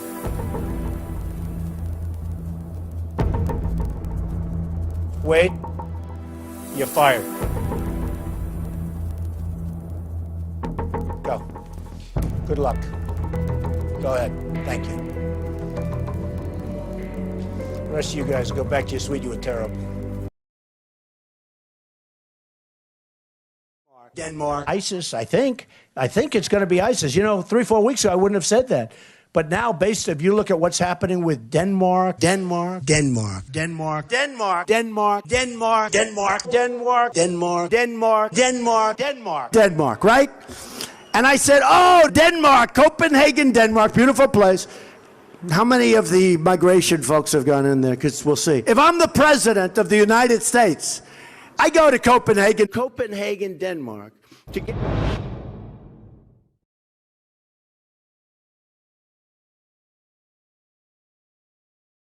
I mean, we're liable to wake up one morning and Donald, if he were president, would have nuked Denmark. And if he were president, he would nuke Denmark, saying He is liable to nuke Denmark.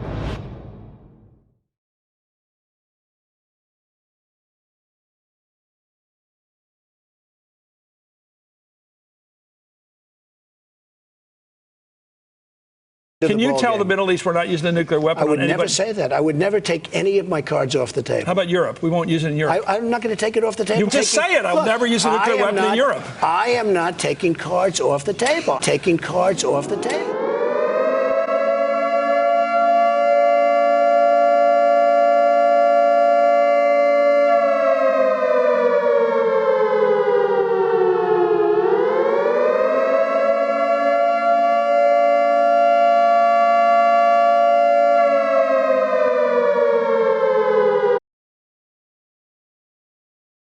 You've called women you don't like fat pigs, dogs, slobs, and disgusting animals. Your Twitter account Only has Rosie several... O'Donnell. No, it wasn't.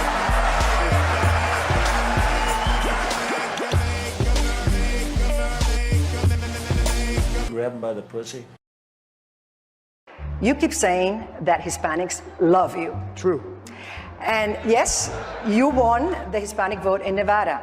True. But wouldn't that make you an unelectable candidate in a general election? First of all, I don't believe anything Telemundo says. You used to say that. Attacking us, can you give us a question? Since you're Mr. President-elect. Go ahead. Mr. President-elect, since you are attacking our news organization, can you give us a chance? Your organization You are attacking our news organization. Your organization. Can you give us a chance to ask a question, sir? Go ahead. Sir, can you state, Mr. President-elect, go ahead. can you state categorically? She's asking a question. Don't Mr. be rude. President-elect, can you give us a question? Don't be rude. You're attacking us. Can you give us a question? Don't be rude. Can you give us a question? I'm not going to give you a question. Can you state categorically? You are fake news. Sir, go ahead. Can you state categorically that nobody... No, Mr. President-elect, that's not appropriate. President Obama. Just because of the attack of fake news and attacking our network, I just want to ask you, sir. I'm changing it from fake news, though. Doesn't that undermine... Very fake news. I know, but aren't you... Go ahead. Real news, Mr. President, real news. And you're not related to our new... I am not related, sir, no. I do like the sound of Secretary Acosta, I must say. You know, I Mr. looked at President. that name. I said, wait a minute. Is there any relation there? Alex Acosta. I'm sure you checked that out, sir. No, I checked it. They said, no, sir. I said, do me a favor. Go back and check the family tree. Okay. But aren't you concerned, sir?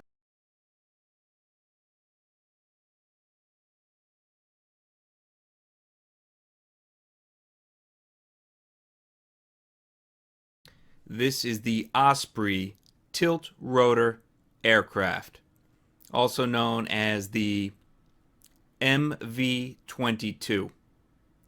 There are 12 of these painted green for the Marine Corps.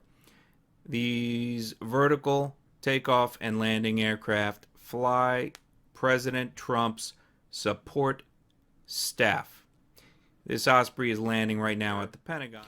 In Newport News, we are awaiting the arrival of President Trump, and before President Trump arrives in a minute, these 3 Ospreys come in carrying Trump's support staff.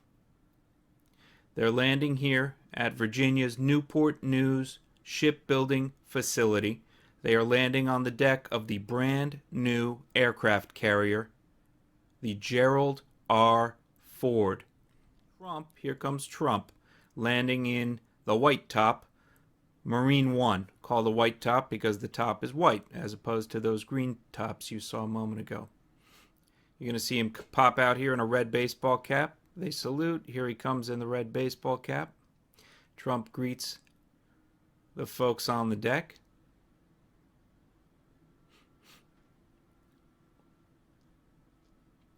And now Trump leaves Marine One, strolls across the deck. I believe this structure here on the aircraft carrier is known as they call it an island. They refer to it as an island.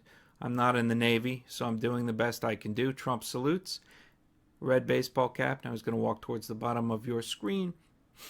I'm going to call this an elevator or a lift. I don't know what the technical term is. There's Trump in the green jacket. They've given him a black baseball cap now. He's in the middle there. And there goes Trump down on the lift with anxious-looking Secret Service sort of in the middle of your screen there. Salute. Here comes Trump in his black baseball cap, green jacket, back walking towards Marine One. And here goes Marine One with President Trump aboard, departing the deck of the Gerald Ford, departing Virginia's Newport News shipbuilding facility. And you'll notice Trump makes a very smooth act. Man kigger også meget på Donald Trump og tænker, hvad er det, verden risikerer at få? Og det aner vi jo ikke, men man kan frygte det værste, vil jeg sige, fordi jeg havde håbet lidt på, at han i den her første rigtig præsidentielle tv-debat ville trække sig sådan lidt tilbage og måske lægge en lille smule låg på nogle af de ting, han har fremturet med på det udenrigspolitiske område. Det gør han overhovedet ikke. Vi aner ikke, hvad der vil ske i Mellemøsten, om han risikerer med den lynintervention, der kan kaste benzin på bålet. Vi aner ikke, om han vil trække stikket på NATO. Han omfavner Rusland. Han vil droppe alt frihandlen, som har været med til at skabe økonomisk udvikling i verden, osv. osv. Og det er dybt bekymrende. Det er helt tydeligt, at globaliseringen skiller vandene. Det gør det i Europa, det gør det i USA. Og det der med, at det med at handle med hinanden, det er en god ting, som vi er vokset op med som nummer 1 i hver politisk skema, som næsten alle partier i Danmark er enige om. Det er man ikke længere så enige om, fordi man siger, jamen er det i virkeligheden derfor, vi er blevet mere ulige? Det tror vi ikke. Men det er der mange, der tror og mener i både USA og Europa. Og derfor vil vi selvfølgelig se en ny amerikansk udenrigspolitik under alle omstændigheder. Det er rigtigt. Den helt store forskel er bare, at Trump giver udseende af, at han med nogle snuptagsløsninger kan løse nogle kæmpe store og komplekse problemer. Og det, man kan være nervøs for, er, om man kan finde på rent faktisk for eksempel at sende en kæmpe hærstyrke ned til Mellemøsten på et tidspunkt, hvor både Rusland, Saudi-Arabien, Iran er dybt involveret, hvor det er blodigt nok i forvejen, og hvor mere benzin på bålet kan have helt uoverskuelige konsekvenser. Hvis man gør det uden i det mindste at have en plan for, hvad man vil med det, det er sådan noget, som han vil bare ikke fortælle den højt, jo. Nej, men man kan godt have fornemmelsen af, at der ikke er nogen plan, ikke? Altså, man plejer jo gerne at sige, at Clinton er lidt hårdere og lidt mere klar til det, vi vil kalde en aktivistisk udenrigspolitik, eller som Michael vil kalde det. Jeg synes egentlig, hun var påfaldende afdæmpet. Hun sagde, at hun ville skrue lidt op for de der airstrikes, altså luftangrebene. Men det er det samme som at sige, at jeg vil ikke putte boots on the ground. Vi vil ikke komme med store hærformationer og prøve at befri Syrien. Så jeg tror ikke, vi skal forvente store forskelle, men måske en lidt mere fast hånd militær. Jeg var glad for, at hun også lægger vægt på, hvad der også er min egen holdning, at militære interventioner aldrig kan stå alene. Det er også en masse andre ting, der skal laves. Der skal lægges pres på de regionale stormagter. Man skal bygge demokrati op for neden. Man skal udligne de sociale forskelle osv. osv. Ellers kommer man ikke ekstremismen til livs for alvor. Our party now has a nominee. And I don't know.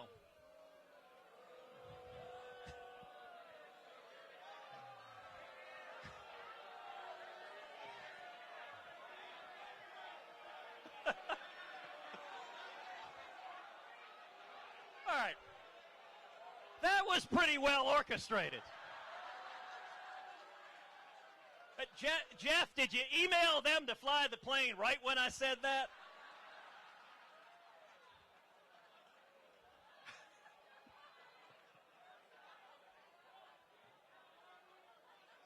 And let me say to the men and women here, I don't know what the future is going to hold.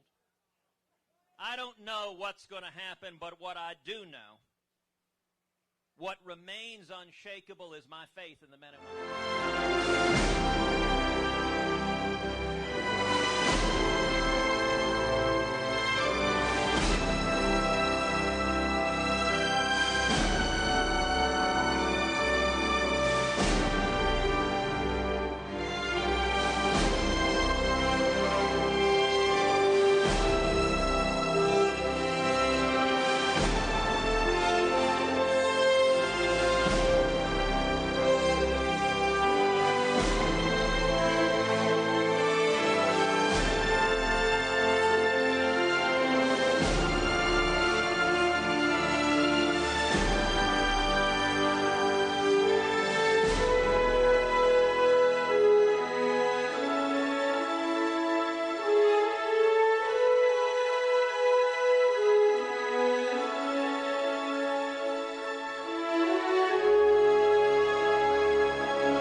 To live like a Trump.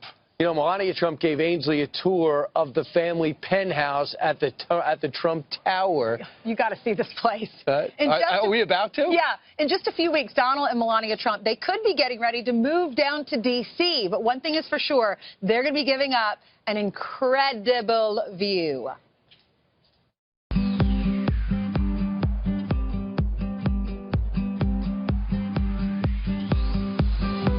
People say, how do you live in New York City? Don't you need a yard? You have a yard. Right. You came from another country, and this is where you live. How do you feel? It's amazing. I love my home. I could be in my home all the time. I don't need to go out every day. I really love it here. Do you ever pinch yourself like, oh my word, this is where I live? Did you help decorate the apartment? Is this your taste? It's my taste.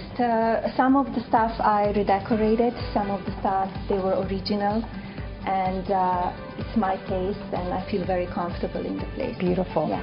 So these are some pictures of family, friends. Tell me about some of them, please. This is me at the wedding night. Donald and me, Donald and Baron.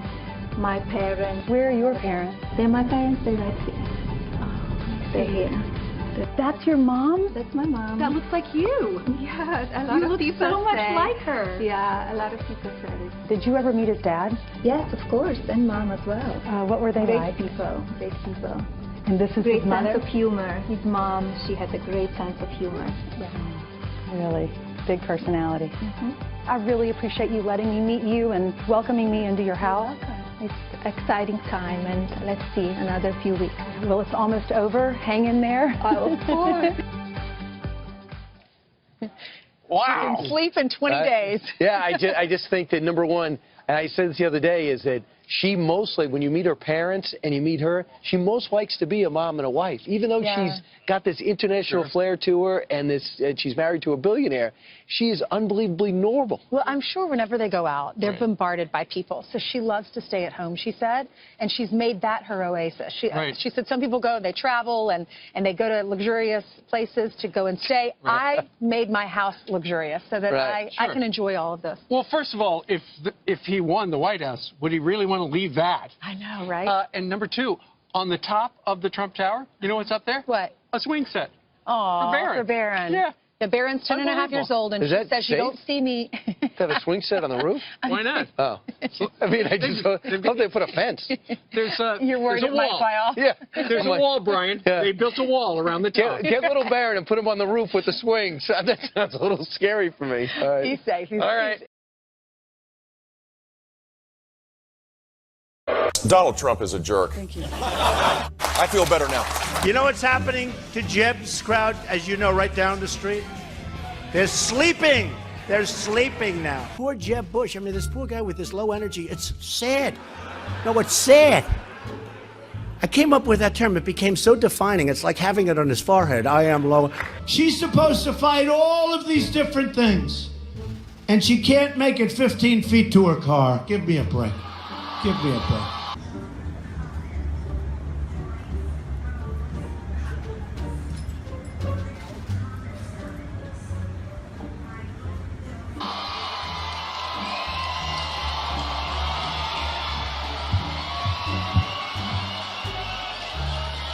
Give me a break.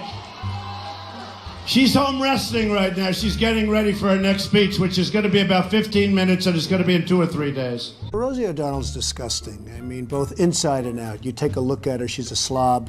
She talks like a truck driver. We're all a little chubby, but Rosie's just worse than most of us. But it's not the chubbiness. Rosie... I was a businessman. I got along with Clinton. I got along with everybody. Yeah. That was my job, to get along with people. But the simple fact is... Excuse me. 1 second. No. I didn't want to... The simple fact is, Donald, you cannot take... More energy tonight. I like that.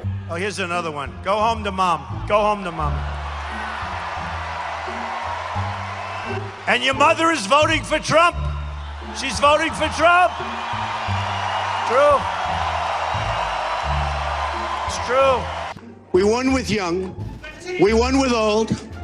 We won with highly educated. We won with poorly educated. I love the poorly educated. First of all, I got a call from my sister and brother tonight, and they said, we had no idea Dad gave you $200 million. Believe me, I started off with $1 million. I built a company that's worth more than $10 billion. And I say it not in a bragging way, but that's the kind of thinking we need. Very low debt, tremendous cash flow. My financials are they're all in there with the federal elections. You've seen them. Everybody's seen them. I say it only because that's the kind of thinking this country needs with $19 trillion in debt. Believe me.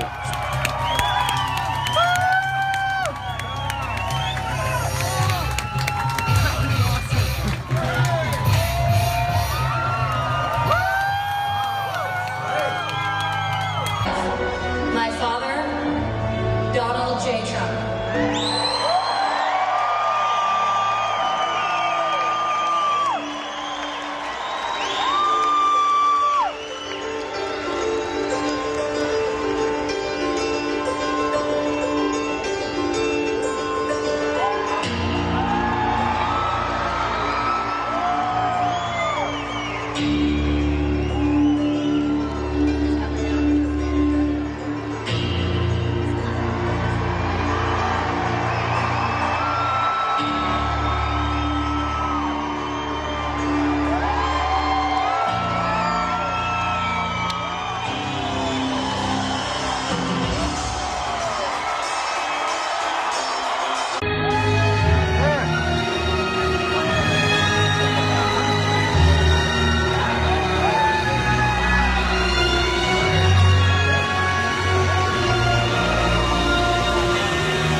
Thank you. We love you. Thank you very much. We're going to win. We're going to win so big. Thank you very much, everybody. And as you know, the UK took a big vote. They took a big vote, and it was a vote that ended up exactly as I predicted. Yeah, you can get her out. Get her out.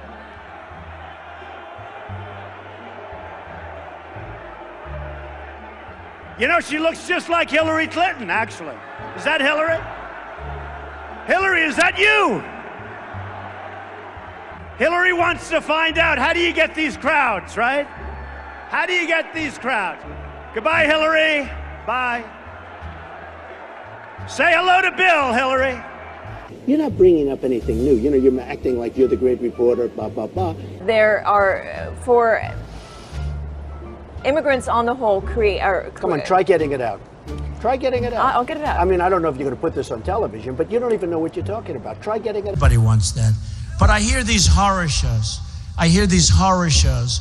And we have to make sure that this election is not stolen from us and is not taken away from us.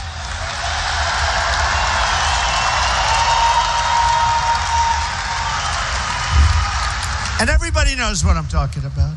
And this crooked media, you talk about crooked Hillary, they're worse than she is.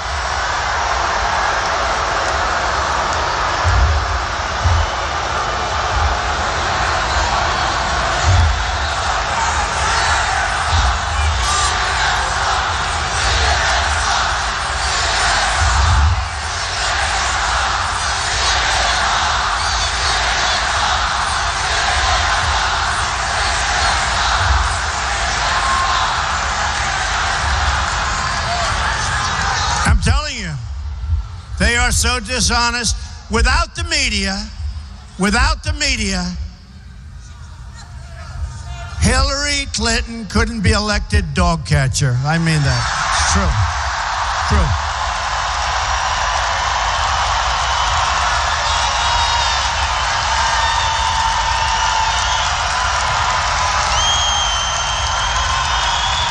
It was a mistake.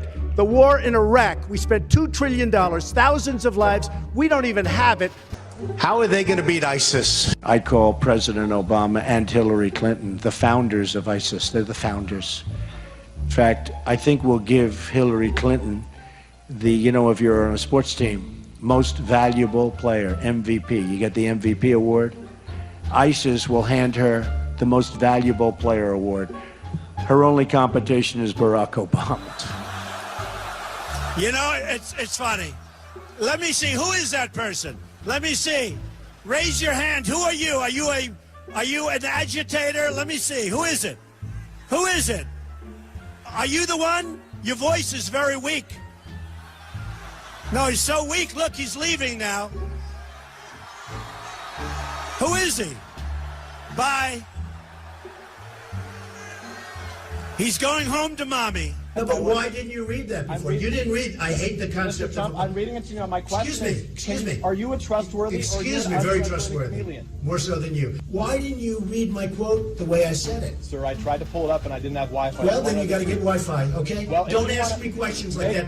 You're not a very good reporter doing that. Okay, go ahead. I'm not looking for credit, but what I don't want is when I raise millions of dollars, have people say, like this sleazy guy right over here from ABC. He's a sleaze in my book. You're a sleaze because you know the facts and you know the facts well. CNN is terrible. CNN. You're with CNN? Are you with CNN? Are you? You people do not cover us accurately at all. So they have a few protesters outside, and they have thousands of people, and the first question from CNN is about protest. I love the media. They're so honest. They're such honorable people.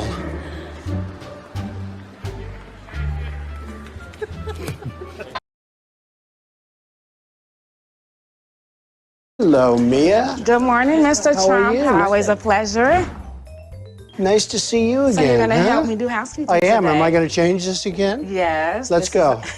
Very nice, Mia. Okay, so first we're going to start off with the bed. Okay. So first you want to pull the cover up so we have it kind of tight. Right. Good. So next, Mr. Trump, I'm going to need you to vacuum. Okay. So where's the little release? Wow. So there's a little piece of lint. Now it's gone. You're great. So now we're going to go to the bathroom so I can get you I'm not to into the bathrooms, man. sinks. I don't know if I could ever do that job. Yes, you can. Only sinks, right? Okay. First, spray the sink. Okay. Okay. I like that. I like this job, Mia. Oh, then maybe you should come help me all the time. Well, these are 4 jobs that I've never done before, and they're tough. You have to be sharp, you have to be smart, you have to get along with the people, and it's hard work, not easy, but you love it, right? Yes. She's fantastic. Thank you very much for doing such a great job. I'm your apprentice. You know and I'm that, hired, right? You're hired. Unbelievable. Unbelievable. Thank you. Oh, that's so beautiful. You know, now I know how the great Billy Graham felt, because it's the same feeling. We love Billy Graham. We love Billy Graham. You know, this all started, we had a hotel, and we were going to have about 250 or 300 people, and the hotel was great. They called, they said, something's happening here. We can't hold this. This is crazy what's going on. And then we went to the convention center, and they can have 10,000 people, and we're all set, and we're excited, and the next day they said, too many people, we can't put them in. So we came here. We came here.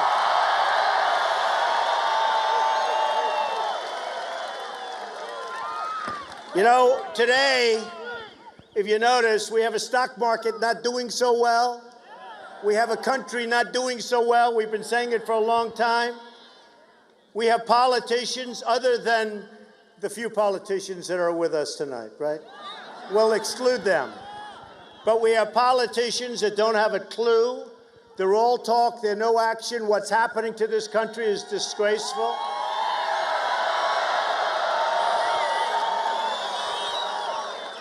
And you know, when I announced that I was running for president, I brought up the subject of illegal immigration. And I took a lot of heat, that I can tell you. He's going to be be president great. of the United States. He should be president of the United States. That's what he should be. He should be president of the United States. Why are people mad at the people? Because this is who the people want to be president. Well, you know, Donald Trump is what Americans love. Donald Trump is what Americans aspire to be. rich, powerful, do what you want to do, say what you want to say, be how you want to be. First of all, I've known Donald before he became the Donald. And Donald is not a racist. Now, I hate to tell people, just because you build a wall doesn't mean you're a racist. Able to do today was allow people to see his heart for themselves and to make up their own minds about him. And they find out that he's not the person that the media has depicted him to be. Are you endorsing? I support Donald Trump, and everybody knows that. 100%. All right, Donald, we've got some questions for you. Hi, Mr. Trump, you've done great things in your life, and I just wonder, how do I, as an average person, begin? Well, first of all, never think of yourself as average. You started off with the wrong question because you're not average. You've got a lot going. I see you're smart. I see you're very beautiful. I know Donald forever. I like Donald very much. Wonderful guy. I mean, and he's miscast by the media. You know that. You just have to get that word average out of your vocabulary, and you have to tell yourself that you're great, and you have to believe it. If you can say it and don't believe it, it doesn't matter. A kid that worked in the back. Right. I said, well, hey, how is Donald Trump? This is before he ran. This is months ago. He goes, unbelievable. He would come backstage, come back to the kitchen and give $100 to the staff. Yeah. He would give these guys quietly. Nobody would know about that. The fact is, I go down the streets of New York, and the people that really like me are the taxi drivers and the workers, et cetera, et cetera. Also his children. I know his son, Eric. I've met him a couple of times. These are great kids. They're great kids. They're great kids. Yeah. You know, the apple doesn't fall far from the tree. Do you like him? Yeah, I mean, he's real. That's all we need. I like his ideas. Those are real letters. Those are not corporate letters. Those are not letters from Exxon. These are handwritten. Those are not letters from General Motors. Those are letters from people. You have to have heart. You have to take care of women's health issues. You have to take care of poor people that they're never going to have a shot. And you have to take care of African-American youth who have never been in a worse position than they are right now. This sounds like political presidential talk to me, and I know people have talked to you about whether or not you want to run. Would you ever? I just probably wouldn't do it, Oprah. I probably wouldn't, but I do get tired of seeing what's happening with this country. And if it got so bad, I would never want to rule it out totally. I think Donald Trump, underneath it all, isn't just a business guy. I think he loves America.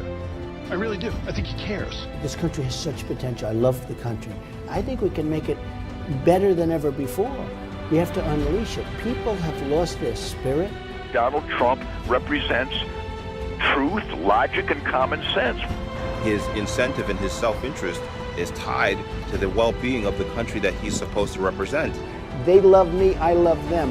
And I'll tell you something, if I get the nomination, I'll win the Latino vote. I will win it because I'm going to create jobs. I'm Hispanic and I vote for Mr. Trump. We vote for Mr. Trump. Get behind the candidate, Mr. Donald Trump, that's going to do something for you. Yeah. That's going to give you a handout instead of a handout, baby.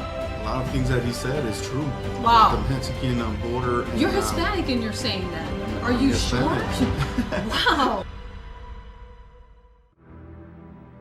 I know what Donald Trump is doing is representing the absolute heartbreak and anger and frustration at a government gone mad. I guess I just wanted to find out if there was one thing that you wanted people to remember about Donald Trump. What is it? Never, ever give up. If I become president, I couldn't care less about my company. I want to use that same up here, whatever it may be, to make America rich again and to make America great again. Ladies and gentlemen, I am officially running for President of the United States, and we are going to make our country great again. Do not underestimate the power of Donald Trump, or you will be scratching your head wondering, how did he get the Republican nomination? And we will see the best debate in history. Hillary Rodham Clinton, Donald J. Trump. We are here to stay. Donald Trump all the way. Donald Trump has came up with some very strict immigration laws that would guarantee work in the African American community. I hope he gets through with his intentions about building the wall. Well, I just want to let everybody know that not all Latinos are blind. He knows what money is, where it comes from, and how to make more of it rather than redistributing other people's. If we don't get it right this time, we're not going to have a country left, folks. We're not going to have a country. Are we seriously trying to figure out whether or not Donald Trump would make a good president? The man has major skills that he can offer. This country right now owes $19 trillion, and they need somebody like me to straighten out that mess. Honestly, I really think voters and Americans are looking at this guy saying, it's refreshing to hear somebody not be a wuss, not be a politician, and really say what they think. These aren't dumb people. These are American patriots, and they want this country turned around. I don't want nuance, I want bold colors, red, white, and blue. America I have seen in the last several decades absolutely fray and decline. When I saw those guys on the boats, on their knees, I mean, that says a picture about America that I haven't seen ever before.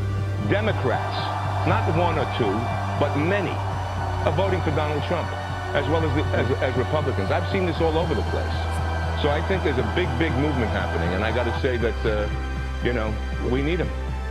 You know, this is a movement, folks. This is not like even maybe about me. I don't want it to be about me.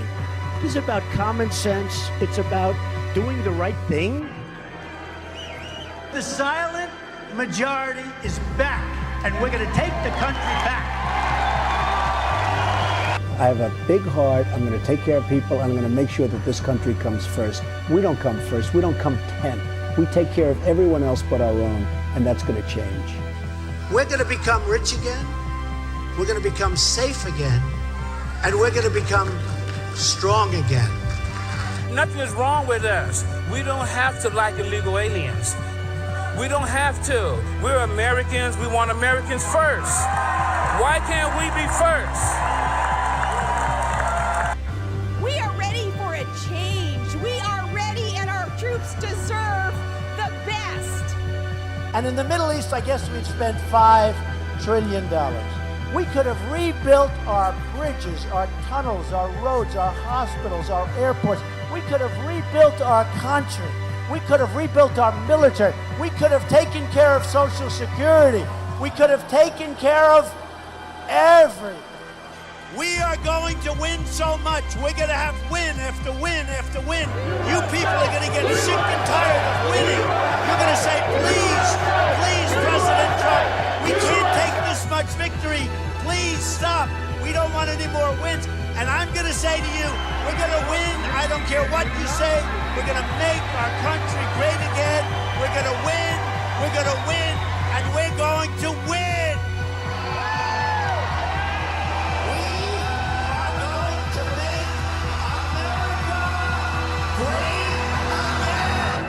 First of all, I've come to know Donald Trump over the last few years. He is actually a very intelligent man who cares deeply about America. There are two different Donald Trumps. There's the one you see on the stage, and there's the one who's very cerebral, sits there and considers things very carefully. You can have a very good conversation with him. And that's the Donald Trump that you're going to start seeing more and more of right now. So Donald Trump is saying, yo, y'all niggas is bored. Y'all bored. I get And it. he's telling nigga at a presidential debate, matter of fact, I paid you last year. Nigga, like, stop. Like, it's being disrespectful with this shit. He's almost doing a 50 Cent in politics. No, it's real talk. We watching. No, for real. We watching. Listen, so all that shit, he's running for the right reason. And he's putting his own money and all that. That's it. Me and Donald are cool. Does he get your vote? Donald will get my vote. Wow. Big statement. Big See, I just wonder how much of it is really trolling, because I saw you walking on your phone saying you're going to vote for Trump. I said, this from the hood ain't voting for no Donald Trump. You a damn lie. You voting for Trump? Yes. Why? Donald Trump, man. Hey, man, everything he's saying is crazy, but everything he's saying is correct. And what they are seeing is that he knows both sides of the game. And he is absolutely anti-establishment. You know, he's for the people. Vote for him. So you're a Trump guy? I'm a Trump guy. I wasn't in the beginning. Of course, I'm Mexican. We endorse Donald J. Trump. And this is going to be our next president of these United States. Yes. Yes. Trump has actually talked a lot about unemployment in the African American community and how we have to pay more attention to that as politicians. That was his message. Yeah. Do you think he could get the African American vote, a substantial portion, more than other Republicans in the past? African Americans, like any other American, would like to make more money, have more stability, see a more robust job market. And I think any candidate that speaks to those issues has a chance of winning that vote, and whether you're African American, Asian American, Latino American, Caucasian American, I think every American would like to see those areas improve. So you can never say never. Anytime anyone said, okay, Trump won't be able to pull this off, he's pulled it. At du for nylig har talt med Donald Trump. Hvordan udspillede den samtale sig? Ja, det var en fantastisk samtale. Og det var den dag, hvor Obama holdt en meget, meget flot tale nede i Athen omkring demokratiet og demokratiets våben. Og den mutede jeg så, og så lå den og kørte på min skærm, mens jeg så talte med Donald Trump. Og tænkte over, at der er jo lige en spændvidde der er forskel på folk. Men det var en god samtale.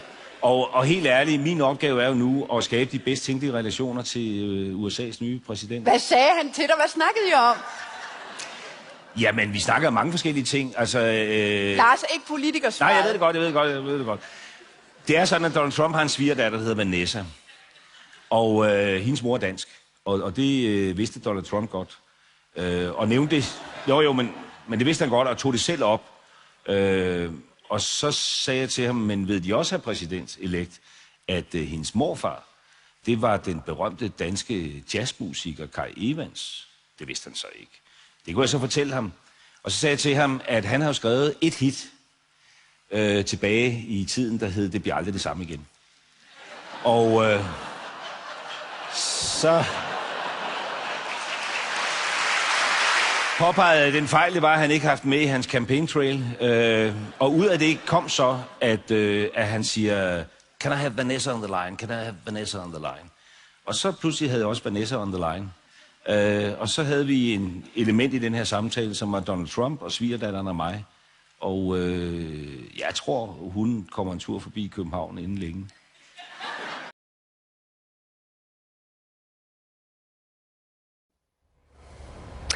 Melania Trump first arrived in the United States from her native Slovenia back in 1996, and now, 2 decades later, she is facing the prospect of becoming First Lady. Yesterday, I sat down with Melania Trump and got her to weigh in on everything from her husband's rhetoric surrounding immigration to his propensity for profanity on the stump to his treatment of women. I began by asking her how the entire experience has been so far. Well, it's amazing what's going on, and we're having fun. I like to keep life as normal as possible for my son Baron, and I'm a full-time mom, and I love it. So I decided not to be in the campaign so much, but I support my husband 100%. We want to understand who Melania is. I grew up in Slovenia, and I went to school there. I studied design and architecture. And then I moved to Milan and Paris to live there. And I had successful modeling career. I came to New York 1996. How many languages do you speak? I speak few languages. A few? Yeah. English? English, Italian, French, German. Tell me about your mother. Really special. She's with a lot of elegance and style. She was in fashion industry for a long time.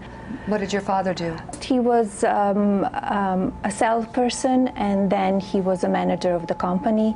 And once the Slovenia separated and was possible to have own business, he opened his own business. What was it that you saw in Donald when you met him or fell in love with him? His mind, amazing mind, and very smart, very charming, a great energy. We have a great relationship. We are own people. I'm my own person, he's his own person, and I think that's very important. I don't want to change him, he doesn't want to change me in this country. What about some of the language he uses? He curses. Well, do I agree all the time with him? No, I don't. And I tell him that. I tell him my opinions. I tell him what I think. Sometimes he listens, sometimes he don't. In what areas do you advise him? I follow the news from A to Z, and I know what's going on. I'm on the phone with my husband a few times a day. He calls me, I call him, I tell him what's going on. He's on the road, and I give him my opinions. Let me ask you about women. He's taken a lot of criticism, kerfuffles, of course, during the debate with Megyn Kelly. In the Trump organization, how are women treated compared to men? They're treated equal. I see him in life. He treats women the same as men. He will tell you what is in his heart, what he thinks. He will not hold it back. If you're a woman, you are human. You're human. You're not. It's a woman or a man. It's no difference. You are human. So I asked Melania if there were any specific issues she hopes to take on if her husband wins the White House. She said she has ideas, but wouldn't reveal yet what they are. So what was your take? She's focused on their son. Yeah, what was your take? Yeah, I've met her on many occasions before, and so I was not surprised. She's extremely cultured and articulate. She speaks many languages, and I thought that, you know, she put it out there and explained exactly who she is and where she's come from, and people can make their own decisions. Yeah. She seems quite lovely, though, and they were very welcoming. Men hvis du så hører, hvad jeg sagde lige nu, fordi jeg sagde jo faktisk, at det, jeg tror, han har vundet på, det er faktisk ikke racismen eller sexismen. Det er at prøve at bilde arbejdervælgere ind, at han kan rulle tilbage. Han kan skabe produktion igen i Amerika, få stålindustrien tilbage. Jeg mener også, det er meget vigtigt at skabe jobs. Jeg tror i virkeligheden, det er det, som er svaret på både de reaktioner, vi ser i Europa og også i USA, at skabe sikkerhed for middelklassen, den arbejdende middelklasse. Sørge for, at de jobs, de har nu, men som de er bange for at forsvinder, at vi kan bevare dem, eller at vi kan bevare dem i en lidt anden form. Det tror jeg faktisk er svaret. Men det han siger til dem, det er, jeg kan genopleve stålindustrien i USA ved at lave kæmpe store toldmure. Han bilder dem noget ind, som ikke kan lade sig gøre. Så jeg siger ikke, nu skal du lige høre efter, jeg siger ikke, at hans vælgere er racister. Jeg siger ikke, at de er sexister. Jeg tror faktisk ikke, det var det, der var afgørende. Det siger jeg, han er. Men boligpolitikken i Danmark har sejlet. Det tror jeg, at vi er rigtig mange, som er enige om. Og det er klart, at det skal vi ændre. Det skal vi gøre noget ved. Men det ændrer jo ikke på faktum, at man godt kan, hvad kan man sige, civilsamfundet kan godt løfte den her opgave. Vi skal løfte den her opgave. Og når du taler om, at det er rigtig, rigtig mange mennesker på et år. Ja, Gud hjælp mig, at det er der mange mennesker, men vi har også den største flygtningekrise siden 2. verdenskrig. Vi kan ikke sige, nu kan vi ikke mere. Vi har ikke mere plads. Men det skal vi, det bliver vi nødt til. Selvfølgelig betyder antallet noget. Jeg tror bare, vi er uenige, hvor det tal ligger. Altså, for det første, jeg er helt enig, at antallet betyder noget i forhold til muligheden for at løfte integrationsopgaven. Altså helt konkret, har man boliger? Er der ressourcer nok i forhold til indslusning i folkeskolen og sådan noget? Jeg er også helt enig med dig, Martin, i, at det ikke er problemfrit at komme fra en helt anderledes kultur end den danske til Danmark. Nej. Og det må jeg sige. Man skal huske på, hvad har vi... Nej, det jeg mener er, at det er så ærgerligt at aflyse at tage imod kvoteflygtninge. Vi kan simpelthen ikke samarbejde med Putin, med Erdogan, med Assad. Vi bliver nødt til ikke at give køb på det samfund og den frie verden, som vi er så glade for. Folk, der har brug for beskyttelse, skal have beskyttelse. Og så må vi finde en god fordeling for det internt i Europa. Holland nummer 2, næppe. Det regner... Det kan jeg så godt sige. Det kommer ikke til at ske. Hvis der er nogen, der er nummer 2, så er det ikke Holland. Germany. Nå, okay. Hvis der er nogen, der er nummer 2, så må det være Danmark. Er det ikke rigtigt? Ja. Så den her Holland. This is a message from the government of Denmark. Hi, Donald. It's us, your friends in the north, Denmark. We just wanted to tell you that we, the Danish people, not the pastry, which is delicious, by the way. You should try it. It's tremendous. Anyway, Denmark loves you. Forget the Netherlands. They are a disaster, okay? And Holland, too. Total disaster. I mean, come on. What are you people? Netherlandish? Dutchlings? Hollandrians? It's stupid. Make up your mind, the Netherlands. Anyway, the Hollandrians tried to tell you that their language is the bestest language. Wrong. It's disgusting. For example, just listen to how they say moped. Rumfiets. We, on the other hand, have the best words, okay? Like Kiksekage. and, Kakkelovn. and. Koldamsatomsabsorptionsspektrofotometri. The last one has something to do with how you measure the water content in rye bread. Our national bread, by the way. It's delicious. You will love it. We have some really great, wonderful people here. Terrific ones, it's true. You guys have all the best people, though, of course. Like Elvis, Dr. Phil, Jason Priestley, who might actually be Canadian.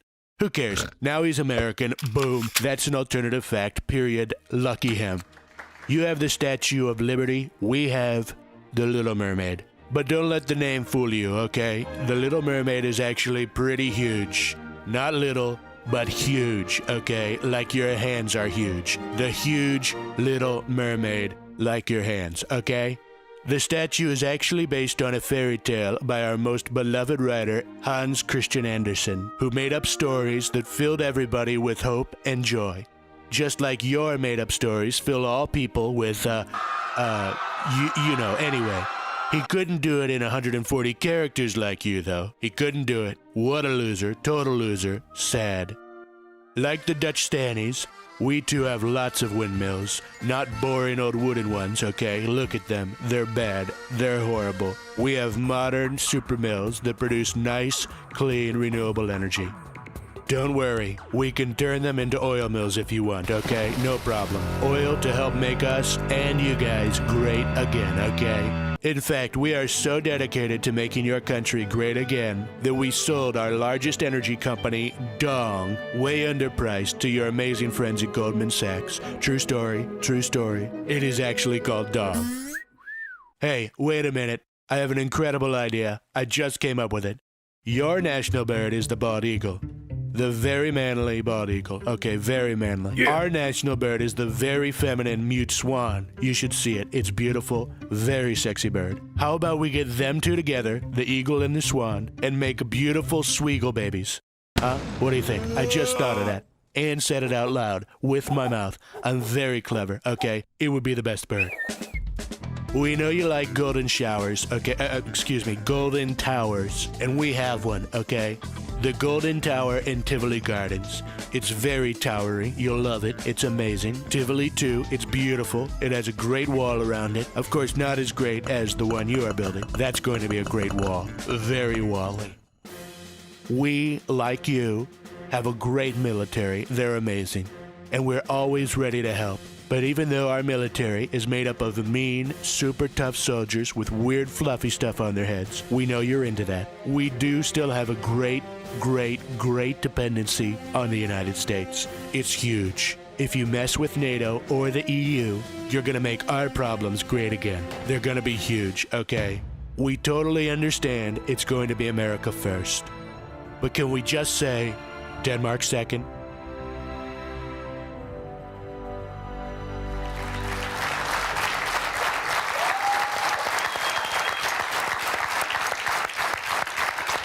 Så er det vel sat på plads, Holland. Den kan I bare lige ligge og sove lidt over dernede.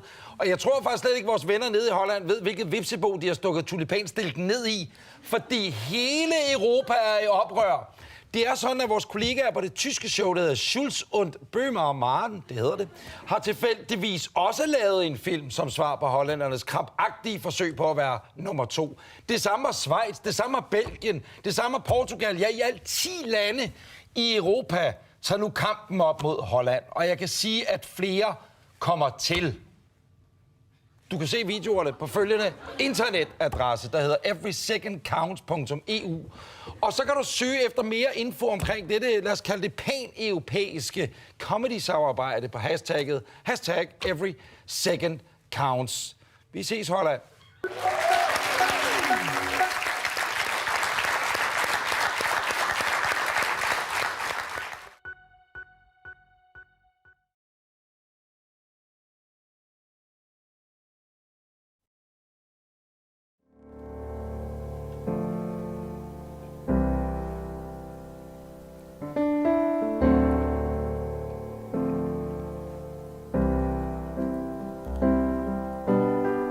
Lille tykke Lars Løkke, nu vil jeg spille dig et stykke, for du forbruger andres penge, og det kan jeg sgu ikke lide. Så hvad skal vi dog stille op med dig? Fordi du er altså lidt af et kvej. Du bruger 150.000 på nyt tøj, falder i søvn på et klimatopmøde. Ja, det er sgu noget møg, men hvad fanden skal vi gøre? Manden er over 40, og alligevel sidder han der og rører ikke ved en fjer.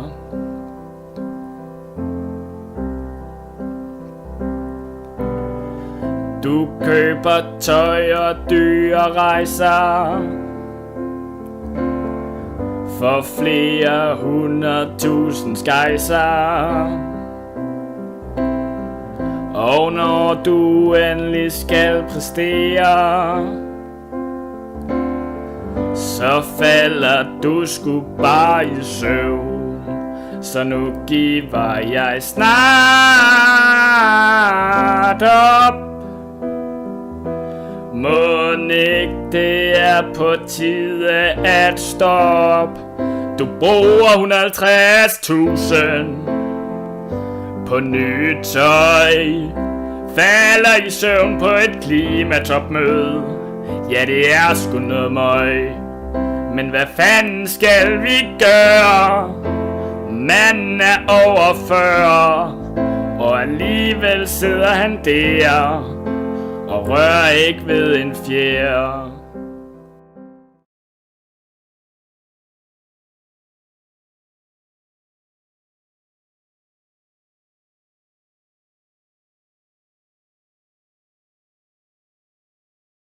Han var dengang 28 år og forlod et job i en stor dansk bank. Rest of the universe, ja, måske. Ens eget lille univers i hvert fald.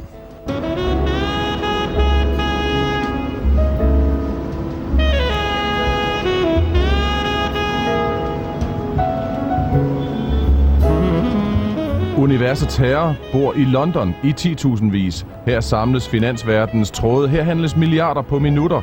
Her gælder jungleloven frem for janteloven. Ikke noget helt nemt sted for en dansker. Ligesom alle racister har en nier, de godt kan lide, så kan det jo være alle danskere også gerne vil have en, der er lykkedes for, som de godt kan lide. Så håber jeg kan få lov at være den.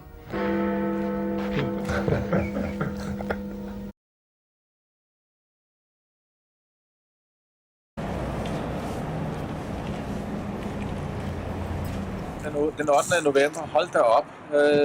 Danmarks Radio og TV2 var jo nærmest i tårer over, at deres banksterkandidat ikke kunne få lov at vinde. Ja, jeg er formand for et nystartet dansk parti, der hedder Jorden, Frihed, Kundskab. Vi har en hjemmeside, der hedder JFK 21. Vi var med garanti det eneste politiske parti, som støttede Donald Trump ved det sidste valg. Vi tror, det er the second American Revolution. Vi mener, at der er tegn på, at militæret i USA, New York Police Department og flere dele af CIA og FBI står bag det her kup, som der har været imod banksternes kandidat. De havde alle deres ting gjort det klar. De havde Hollywood-kendiser, de havde løgnagtige medier, Washington Post, New York Times, hvad de hedder alle sammen. De havde $1 milliard brugte de på tv-commercials til Hillary Clintons kampagne, og alligevel lykkedes det ikke for dem. Hvor Donald Trump eneste han brugte var Twitter og så Infowars. Så det her, det er epokegørende, og vi er det eneste parti i Danmark, der mener, at det her, det er gode nyheder. Det er gode nyheder, at banksterne er færdige med at starte krige over det hele, og plyndringskrige, og de bomber. Det er slut med det.